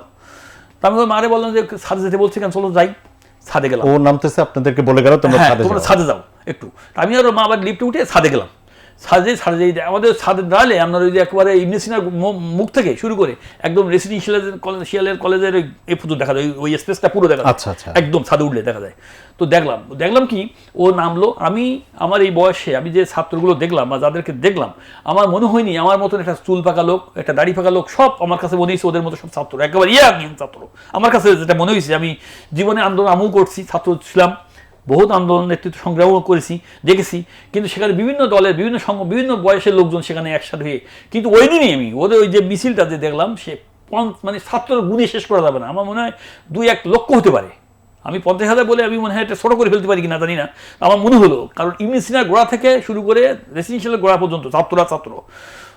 ও দেখলাম কি ও ওইখান থেকে বেরিয়ে, যেহেতু লম্বা ছিল, ফর্সা ছিল খুব, ও কিন্তু 100 লোকের মধ্যে ডেলি চিনতে পারবেন, ওর মতো ছেলে হচ্ছে ফর্সা, তাহলে ডেলি চিনা লম্বা ওই রকমই, হলুদ প্যান্ট, 3/4 প্যান্ট, একদম হলুদ, একজনই কালো শার্ট, মানে ওরা বেটি করে ড্রেস ওদিন একেবারেই ও চেনা যায়, মাথায় এই বান্দা। ও গেল, দেখলাম যে বড় একটা ব্যানার নিয়ে যাচ্ছে ওদিকে, ওই সেই হাঁটতে দিয়ে সেই ব্যানারের মাঝখানে দিয়ে দাঁড়ালো, ব্যানার ধরে দেখছেন। আমি একদম ছাদে, এই জন্যই ছাদে যেতে বলেছিল, ওই জন্য ছাদে যেতে বলছে ও আমাকে। জি। এবং ও মানে থাকে না যে রাব্বুল আলামিন যাদেরকে কবুল করে, ও হয়তো বুঝতে পারছিল যে আমাকে শেষ পর্যন্ত দেখুক, কারণ ওই দিন তো আর সে ফিরবে না। জি, লাস্ট কথাটা ওই আমাকে বলছে। আমি ছাদে উঠে গেছি, জি দেখি যে ওই মিছিলের সামনে যে মাঝখানে বড় একটা ব্যানার, বিরাট বড় একটা ব্যানার, আস্তারে মাথা পুরো ব্যানার, ছাত্ররা সব ব্যানার ধরো, ও মাঝখানে যে ব্যানারটা ধরে ওই সামনে দিকে গেলো, যত সময় চোখের দৃষ্টি পড়লো দেখলাম একদম রেসিডেন্সিয়াল কলেজ পার হয়ে, তখন সারা জীবনের দৃশ্যটা, জি ওই পারলি গণভবন, আমি থাকি বেড়ায় কাছাকাছি, ও গণভবনের ওখানে গেছে, যে যখন গেছে আমি এইটা আমার শোনার কথা বলছি। এবার আমি যে পর্যন্ত দেখেছি সেই পর্যন্ত বলছি, এইবার শুনেছেন, এইবারে শুনেছি। ওর আশপাশে যারা ছিল তারা বলেছে না, ছেলেটা মারা গেছে। আচ্ছা, ওই ছেলেটা মারা গেছে কয়েকদিন পর মারা গেছে। ও গুলি খাওয়া 3টে গুলি খাইছিল, গুলি খাওয়ার পর পঙ্গুতে ছিল, 3 দিন 4 দিন পর মারা গেছে। আচ্ছা। ওর নাম ছিল সম্ভবত ডাক নাম সুমন, এরকম একটা নাম ছিল। আমি দেখতে গেছি, আমি 5,000 টাকাও তো দিয়ে এসেছি, আমার তো এটা শখ তো নেই। আমি বললাম যে বাবা তুমি এটা, তখন কথা বলতে পারছে সুন্দর, ওর এখানে গুলি লাগছে, এখানে গুলি লেগে এখান থেকে, আপনি তো তখন অলরেডি শহীদের বাবা। আমি তখন শহীদের বাবা। আপনি আরেকজনকে দেখতে গেছেন? আমি দেখতে গেছি, ওরই সঙ্গী ছিল, ওর সাথে ছিল, তো ওর কাছে আমি শুনতে গেছি পরে যে বাবা কি হয়েছিল, তখন কথা বলতে পারছে, মুখে ভালো ছিল, জমানটা ভালো ছিল, কিন্তু এইখানে গুলি লেগে এখান থেকে একদম এখান থেকে বেরিয়ে, এখানে দেখলো যে এমনি করে বাঁধা, এখানে গুলি করে এখান থেকে একদম অন্ডকোষে একদম বেরিয়ে চলে গেছে একদম। এই তখন কথা বলতে পারছে, ওর কথা ছিল। তখন বললো বাবা কি হয়েছে বলো তো, ওই দিন কি হলো, তোমরা কি করছিলা? ও খুব বিশ্বস্ত ছিল বাবার। তারপর বললো আঙ্কেল আমরা মিছিল নিয়ে যখন যাচ্ছি, যাওয়ার পরে আমরা যখন রেসিডেন্সি হয়ে যাচ্ছে যে কি বলে গণভবনের মুখোমুখি যখন চলে গেছি, চলে যাওয়ার পরে ওখান থেকে আমাদের আরেকটা গ্রুপ আসার কথা ছিল, ওদের সাথে অ্যাড হওয়ার কথা ছিল। ওই যে সাংকেতিক যে কথাটা বললাম, ওই সাংকেতিক কথাটা ওইখানে আমি প্রমাণ পেলাম যে ওইখান থেকে আরেকটা গ্রুপ, সাদাবাদ যাত্রাবাড়ি থেকে আরেকটা গ্রুপ এসে ওদের সাথে অ্যাড করবে, করে ওরা সমস্ত রোড ব্লক করবে। ওদের টার্গেট ছিল এটা, ওই সাংকেতিকটা হচ্ছে এটা। পরে ওই আমাকে এই সাংকেতিকটা শব্দটা ভাঙলাম, বুঝলাম, অ্যানালাইসিস করে ওর কাছ থেকে কথা বলে, ওই ছেলের সাথে কথা বলার পর তখন বললো আমাদের আরেকটা গ্রুপ এসে অ্যাট এ টাইমে আমরা দুইটা গ্রুপের 1-1.5 লাখ ছাত্র, আমরা পুরো গ্রুপ খিলজি রোডটা সব একসাথে ব্লক করে দেবো, দিয়ে একবারই আমরা অ্যাটাক করবো, এরকম নাকি প্ল্যান ছিল। ইন্ডিমিন টাইম ও নাকি জানতে পারে, ফোনে এসে জানতে পারে ওইখানে ও মেসাকার করছে। আমরা দেখছেন দোকানে যাত্রাবাড়ি যে মেসাকারটা হলো, ওই গ্রুপটাতে সবচেয়ে বেশি মেসাকারটা হয়েছে আসলে বিভিন্ন পয়েন্টগুলোতে। ওই মেসাকারটা ওই গ্রুপটাদের সাথে অ্যাড হওয়ার কথা ছিল। ওই বাহিনী যখন ওই বাহিনীটা মেসাকার করছে, ওর কাছে এসে ওরা আসতে পারছে না, তখন ও মন খারাপ করছে। তখন মন খারাপ করবো ছেলেরা শোনার পর একটু তখন দাঁড়িয়ে নাকি ও বক্তব্য দিছিল না, ওখানে দাঁড়িয়ে মিছিলের মধ্যে দাঁড়িয়ে বক্তব্য দিয়েছিল, আমরা সংখ্যায় অনেক বেশি, আমরা ভিতরেই, আমরা সংখ্যায় অনেক বেশি নাকি, এরকম নাকি বলছে, ও বলছে ওর কাছে শোনা না। রিয়ান নাকি একটা বক্তব্য দিচ্ছে এরকম দাঁড়িয়ে, যে যখন এই কথাটা আইছে ওরা আসতে পারছে না, ওদেরকে মেসাকার করছে, তখন এখানে তখন দাঁড়িয়ে নাকি একটা বক্তব্য উৎসাহ মানে শক্তি দেওয়ার জন্য রিয়ান নাকি বলছে যে আমরা সংখ্যায় কিন্তু অনেক বেশি, সংখ্যায় কিন্তু আমরা কম নই, সুতরাং আমরা পিছু হবো না, এই বলে সামনে দিকে করছে। আর ওই যে ইন্ডিমিনটাই গেটের মুখোমুখি, গণভবনের গেটের মুখোমুখি যখন গেছে, ওই সময় নাকি আর্মির কিছু অফিসাররা এসে বাধা দিচ্ছে, বলছে যে আমরা সামনে এগুলি ফায়ার করবো। তখন আমার ছেলে সামনে ছিল, ও নেতৃত্ব দিচ্ছে, তখন নাকি ও বলছে যে ফায়ার করবেন, আপনাদের এখানে ফিরে যেতে দেবো না, আপনারা ফিরতে পারবেন না, আপনারা মারবেন আমাদের, কিন্তু আমরা ফিরতে পারবেন না, এই কথা নাকি আমার ছেলে বলছে। আমি এটা কিন্তু শোনা, ওর মুখের কথা বলছি, কিন্তু এটা আমার কোড আনকোড না, এটা আমি দেখিনি। কিন্তু এইবারে তখন নাকি একজন আর্মির ঊর্ধ্বতন কর্তৃপক্ষ আমাকে বললো যে 3 স্টার এরকম 3টা সাপ্লা এরকম, মানে তাতে আমি মনে করলাম যে হয় ব্রিগেডিয়ার জেনারেল তো মেজর জেনারেল হবে, এই লেভেলের হয়তো একজন অফিসার। হ্যাঁ, এসে নাকি বলছে বাবা আপনারা যাবেন, আমরা গেট ছেড়ে দেবো, তবে আমাদেরকে আধা ঘন্টা সময় দিবেন। ওই আধা ঘন্টা, জি, আমার এখন আমি ওর কথা শুনে মিলাচ্ছেন যে ওই পালিয়ে যাওয়ার আধা ঘন্টা, আমি হিসাবটা মিলাইছি ওই জায়গায়, আমি মানে ক্যালকুলেশন করে আমি ফিজিক্স যেটা রসায়ন করে দেখছি যে ওই সময়টা ওইটাই, এটা আমার কাছে তাই মনে হয়েছে। তখন বলছে আমরা যাবেন না, আমাদেরকে আধা ঘন্টা সময় দিবেন, এটা নাকি বলছে। তখন নাকি আমার ছেলে দাঁড়িয়ে নাকি সবাই বলছে যে ওই পিছন দিয়ে ছেলেরা, ওই যে পিছনে কিছু অলটল ভাঙা দেখছেন গণভবনের পিছনে অলটল, ছেলেরা তখন ওখানে ভাঙাভাঙি শুরু করছে একেবারে এটা দিয়ে। তখন ছেলে দাঁড়িয়ে বলছে যে আমরা কোনো রকমের কোনো মানে ভাঙাভাঙি কোনো রকম কিছু করবো না, আমরা ঠিক আধা ঘন্টা পরেই ঢুকবো আমরা, তবে আমরা শান্ত থাকবো। আমার ছেলে নাকি দাঁড়িয়ে ওই কথা বলছে নাকি রিয়ান, ও বললো। হ্যাঁ, এরপরে যখন বলছে, বলার পরে ওই যথারীতি ওরা চলে গেছে, কেমনি ছেড়ে দিতে, এটা তো আমি দেখিনি, ওরা ভিতরে চলে গেছে। রিয়ান ফার্স্টে দিয়ে ওর বেডরুমে গেছে নাকি, একদম ফার্স্টে দিয়ে ওর বেডরুমে ঢুকছে হাসিনার। তখন কত বাজে, 4টে বা 3:30 4টে বাজে, এমন সময় আমার বাসায়, আমি তখনও বসে টিভি দেখছি বাসায়, আমার বিল্ডিংয়ের ওই বিল্ডিংয়ের 4-5 জন ভাবি নিচে আমাদের ফ্ল্যাট আইছে, আমাদের বাসায় আইছে। আসার পরে আমার ওয়াইফকে বলতেছে কি ভাবি চলেন তো যাই আমরা গণভবনে, যেহেতু গণভবন আমাদের বাসা থেকে বেশি দূরে না, আমরা তো কখন ঢুকতে পারিনি, আজকে সুযোগ আছে, রিয়ান আছে, আমরা যাই তো, যেহেতু রিয়ান নেতা সবাই জানে। আর রিয়ানের তো বললাম, রিয়ানের নাম শুনলেই অন্যরকম আলহামদুলিল্লাহ একেবারে, ও খুব ভালো ছিল, 5 ওয়াক্ত নামাজ পড়তো, খুব এমনি খুব ইসলাম মাইন্ডেড ছিল। কিন্তু তারপরে কি করতো, বলছে চলেন তো যাই, আমার ওয়াইফ বলছে চলেন যাই, গেছে ওরা 5 জন ভাবি সহ, ওয়াইফ সহ ওইখানে গেছে, গণভবনে গেছে।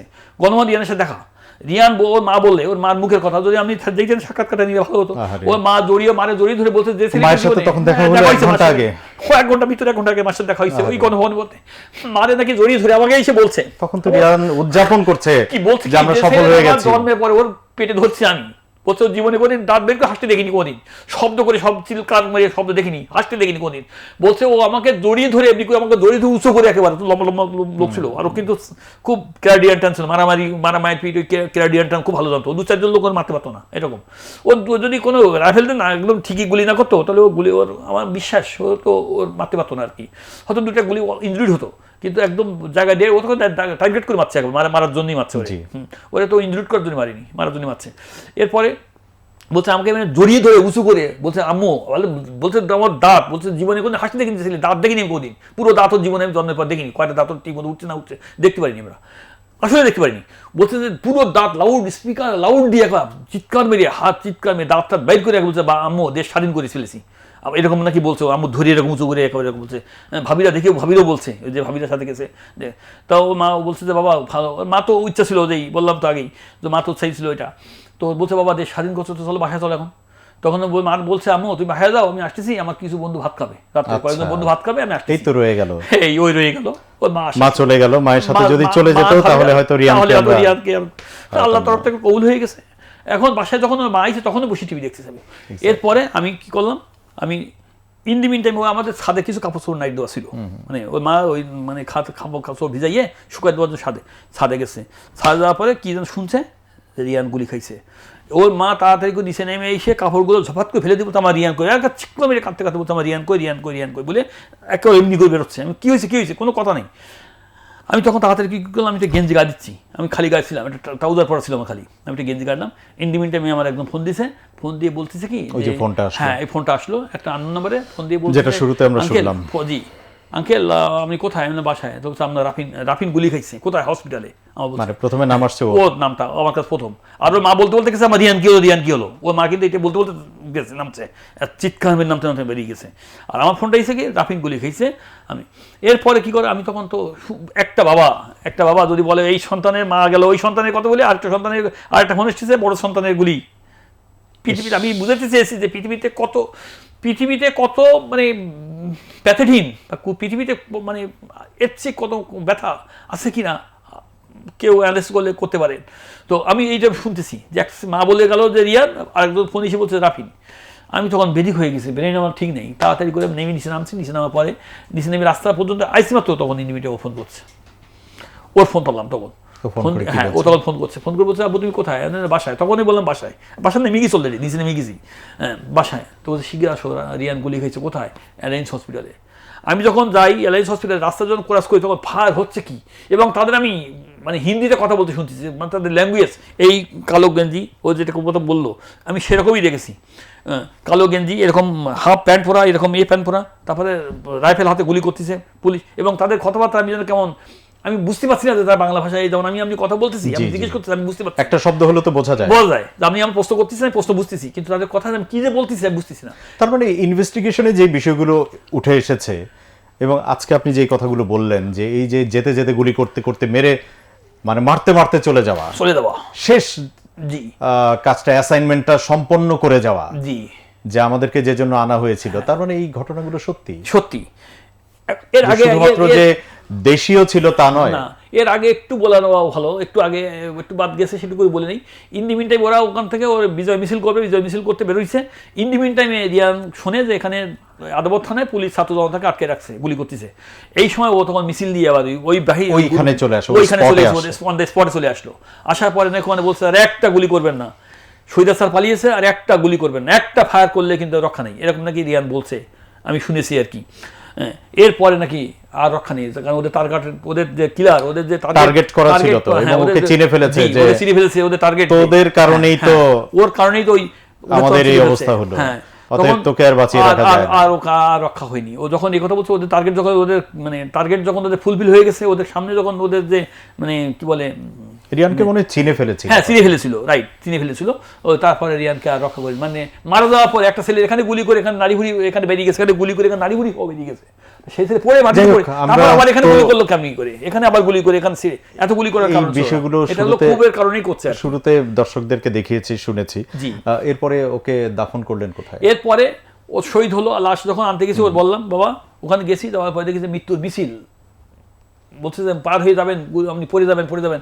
এরপরে আমি জীবনের মায়া ত্যাগ করি, সন্তান জীবনের মায়া ত্যাগ করি, আমি পড়ে যাই, মাউরে যাই, এই চিন্তা নাই। ওই রোড পার হয়ে দৌড় দিছি, দৌড় দিয়ে ওপারে দিয়ে দেখি আমার রিয়ান খাটিয়া শোয়া, এই যে ভোগলা ওই গর্ত হয়ে দিয়েছে, তুলা দিয়ে কষ্টি দিয়ে আটকে রাখছে, এখানে গর্ত হয়েছে, এর মধ্যে খানিক তুলা ভরে দিয়ে আটকে রাখছে, এখানে ঢুকাই দিচ্ছে তুলা ভরে, এরকম করে তারা রাখছে।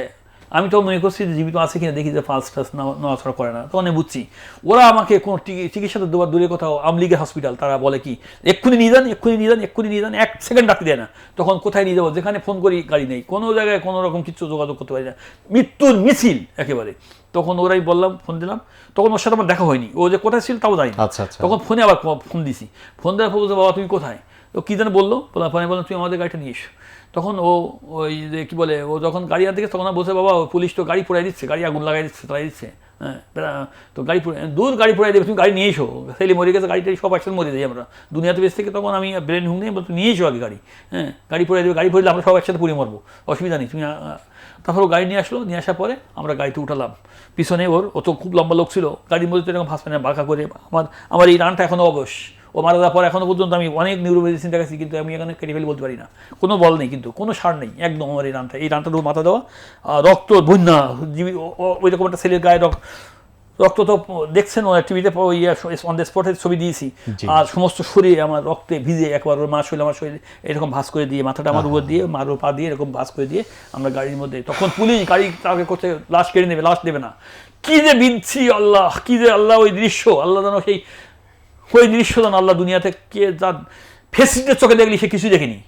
আর যদি আমাদের মতো সাধারণ মানুষের চোখ দিয়ে দেখে কেউ, যদি তার নিজের বাবা সন্তানকে দেখে কেউ, তাহলে সে ভালোভাবে দেখতে পাবে। আর যদি ফেসিলিটির কালো চশমা রুগরিং গ্লাস দিয়ে দেখে কেউ, ওই ফেসিলিটিটা যদি দেখে, তাহলে ফেসিলিটি ওই কথাই বলবে যে এটা হলো, এরা হলো যেটা আপনি বলতেছিলেন সেটাই বলবে।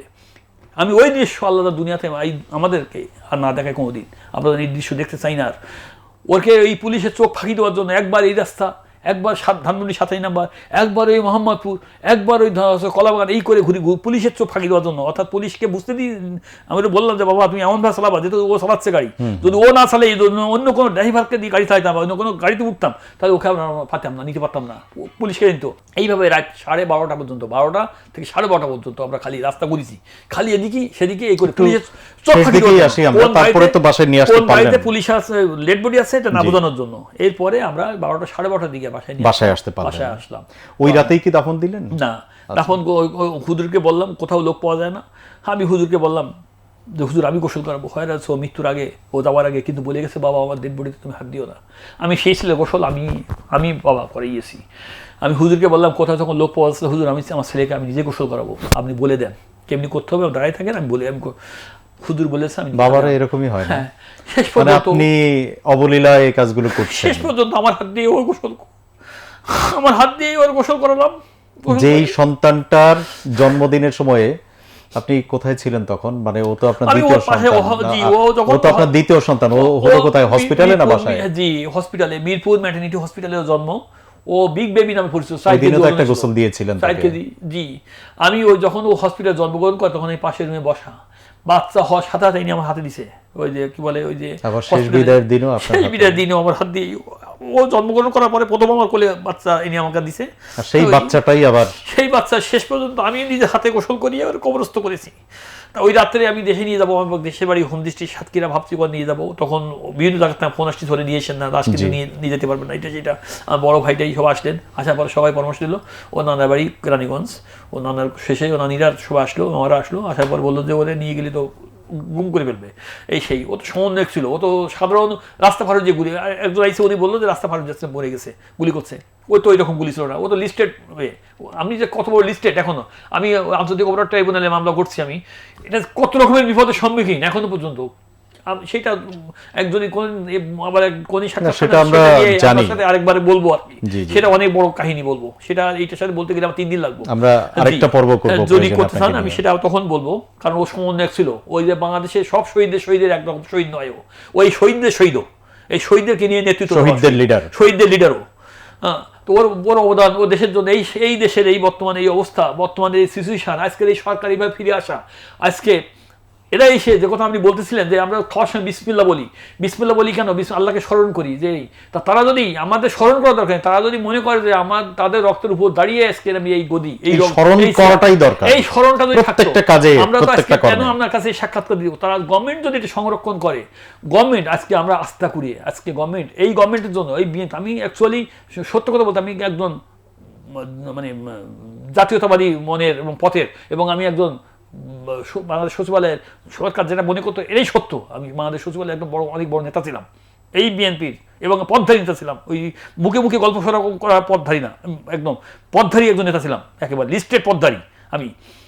তো সুতরাং আমি সরকারের কাছে বিনীত অনুরোধ করব আপনার মাধ্যমে, যে আমাদেরকে যেভাবে আমরা আস্থা করে পড়ে, আমাদেরকে কোনো খোঁজ নেই, আমাদের আজকে রক্তের উপর দিয়ে তারা আজকে, আপনি চিন্তা করতে পারছেন, আমি জানি যে আমাদের দেশমাতা, আমাদের যে একটু বলে দেশ নেত্রী, আমাদের যে মানে 3 বারের প্রধানমন্ত্রী, তার বাড়ির সামনে বালুর টাকা, আজকে আমরা এত বড় গল্প করি, একটা লোক তো জীবন দিয়ে ওখানে শহীদ হয়নি, একটা লোক তো জীবন দিয়ে মাননীয় প্রধানমন্ত্রীকে তৎকালীন সময়ে 3 বারের প্রধানমন্ত্রী, আপসহীন প্রধানমন্ত্রী, উনি তো দেশ থেকে পালিয়ে যাননি, সবাই পালিয়ে গেছে, মাননীয় তখনকার ম্যাডাম জিয়া তো দেশ থেকে পালিয়ে যাননি, দেশের মায়া, দেশের মহব্বত, দেশের প্রতি তার টান ছিল, অগাধ টান ছিল, যে টানের কারণে উনি ইচ্ছে করে পালিয়ে অনেক জীবন লিড করতে পারতেন না, অনেক সুন্দর জীবন লিড করতে পারতেন, প্রস্তাব দিচ্ছে যান, উনি যাননি আমাদের দেশের জন্য।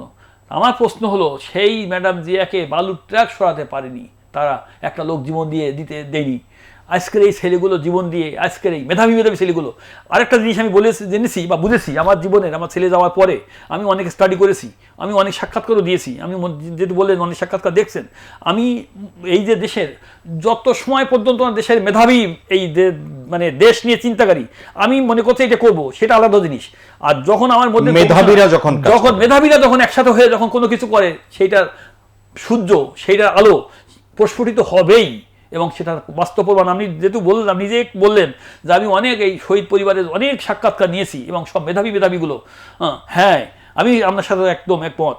এই মেধাবীগুলো, দেশের যদি সবচেয়ে মেধাবীগুলো যদি এগিয়ে না আসতো আজকের এই দেশের, তাহলে এই দেশ, এই সূর্যের আলো, এই যে মুক্ত বিহঙ্গের মতো আমার সাথে এই স্টুডিওতে কথা বলছি, আমরা কি সম্ভব ছিল? আপনি কি পারতেন এখান থেকে এই 2 বছরের ফেসিস থাকেন আমাকে ডেকে এই জায়গায় কথা বলার মতন, এইভাবে স্টেটমেন্ট নেওয়ার মতন?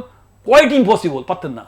আজকে এটা সম্ভব হয়েছে কারণ কি, এই ছেলেগুলো জীবনের বিনিময়ে আজকে আমরা মুক্ত বিহঙ্গের মতো আমার সামনে এসে কথা বলছি, আমার মনের কথাগুলো আমাকে বলছি, আমার যে বাক স্বাধীনতা বলতে পারছি, এটা এই ছেলেদের কারণে। আজকে এই মসনদে তারা বসে আছেন, আমি বলবো মাননীয় প্রধানমন্ত্রী, তার উদ্দেশ্য ন্যায়, আমি যেটা বুঝেছি খারাপ নয়, অনেক ভালো, মহৎ উদ্দেশ্য নিয়েও তিনি নেমেছেন। কিন্তু আমি এটুকু বলবো যে আপনি আপনার ডাইনে বামে সামনে পিছনে একটু তাকাই করেন, কারণ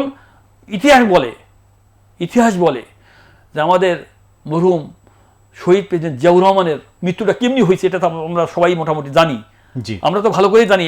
তখন 1981 সালে আমরা আশা করব যে যারাই ক্ষমতায় আছেন তারা ইতিহাস থেকে বিনীত অনুরোধ, আপনার মাধ্যমে ওনার কাছে আমার বিনীত অনুরোধ যে আমরা যারা শহীদ, আমরা দল বা নির্বিশেষে, আমার ছেলেরা শহীদ, আমি কোনো দলের হয়ে না, এই দলের হয়ে না, ওই দল হয়ে না, ওর হয়ে না, তার হয়ে না, অর্থাৎ তারা দেশের জন্য শহীদ। দেশকে আজকে এই স্বাধীন করে দিয়ে আজকে আপনাদেরকে সুন্দর মতন, আজকে আপনি বলেন যারা আজকে দেশের পরিচালনা করছেন, তাদের একটা ছেলে কি শহীদ হয়েছে? তারা কি বলবে? তারা কি বলতে পারে আজকে এই দেশের ভাগ বাটোয়ারা খাচ্ছে, লুটপাট করছে? আপনার এই আক্ষেপের জায়গাটাকে রেখেই আমরা আজকে শেষ করতে চাই। আপনি লাস্ট যেই কোশ্চেনটা করলেন যে সন্তান শহীদ হয়েছে আপনার, জি, কিন্তু সন্তান আসলে বড় নেতাদের কিছুই হয়েছে, তাদের কিছুই হয় নাই, এবং বেনিফিশিয়ারি বলেন, সুবিধাভোগী বলেন, যেভাবেই বলেন না কেন, তারাই সুবিধাভোগী, তাতেও আমাদের কোনো আপত্তি নাই। আমাদের দিকে একটু খেয়াল খোঁজ রাখলে, দেশটাকে যেই উদ্দেশ্যে, যেই সিস্টেমের পরিবর্তনের জন্য আপনাদের সন্তানেরা রাজপথে তাদের বুকের তাজা রক্ত ঢেলে দিয়েছে, সেই সিস্টেমটা যেন পরিবর্তন হয়, সেটাই আমরা চাই। এবং প্রিয় দর্শক, একজন শহীদ পরিবারের সদস্যদের সঙ্গে যখন কথা বলি, বা সেটা যদি হয় তার বাবা, তার মা, আপনি চিন্তা করতে পারেন যে ছেলের রক্তাক্ত দেহ কোলের উপরে নিয়ে বাড়ি ফিরছেন বাবা, এবং যেই সন্তানটার জন্মের পরে প্রথম কোলে নিয়েছিলেন বাবা, এবং সেই সন্তানকে আবারও সেই সন্তানকে শেষ বিদায়ের সময় নিজ হাতে গোসল করিয়েছেন যে বাবা, সেই বাবা এখন আসলে নিজের জায়গায় আর নাই। সেই বাবার সঙ্গে আপনি সারাদিন তার সন্তান নিয়ে কথা বলবেন, বাবার কথা শেষ হবে না, বাবার গল্প শেষ হবে না, বাবার কষ্ট শেষ হবে না। কিন্তু বাবার কষ্ট, এই বাবাদের, এই মায়েদের, এই ভাইয়ের কষ্টটা তখনই অনেক বেড়ে যায় বা বেড়ে যাবে যখন দেখবে তারা যে যেই সিস্টেমের পরিবর্তনের জন্য তার ভাই বা তার সন্তান বা তার সন্তানেরা বুকের তাজা রক্ত ঢেলে দিয়ে আজকে সুবিধাভোগীদেরকে সুবিধার জায়গাটা করে দিয়েছে, রাষ্ট্র পরিচালনার জায়গাটা করে দিয়েছে, হাসিনাকে পালাতে বাধ্য করেছে যারা, যে একটা কথা কিন্তু উনি বলেছেন যে 17 বছরের অনেক আন্দোলন সংগ্রামে একটা বালুর ট্রাক সরানো যায়নি, সেখানে যে কেউ নেত্রীর জন্য শহীদ হয় নাই, কিন্তু এই দেশের জন্য, এবং তাদেরকেই আবার পরবর্তীতে সুবিধা দেওয়ার জন্য এই তারুণ্য বুকের তাজা রক্ত ঢেলে দিয়েছে। অতএব এই সন্তানদের সিস্টেম পরিবর্তনের সেই প্রত্যাশা যেন পূরণ হয়, আমরা সেটাই আশা করব। আর এই আশাবাদ ব্যক্ত করেই আজকের মতো লাল জুলাইয়ের গল্প থেকে আমি জহিরুল ইসলাম টুটুল বিদায় নিচ্ছি। সবাই অনেক বেশি ভালো থাকবেন। আল্লাহ হাফিজ।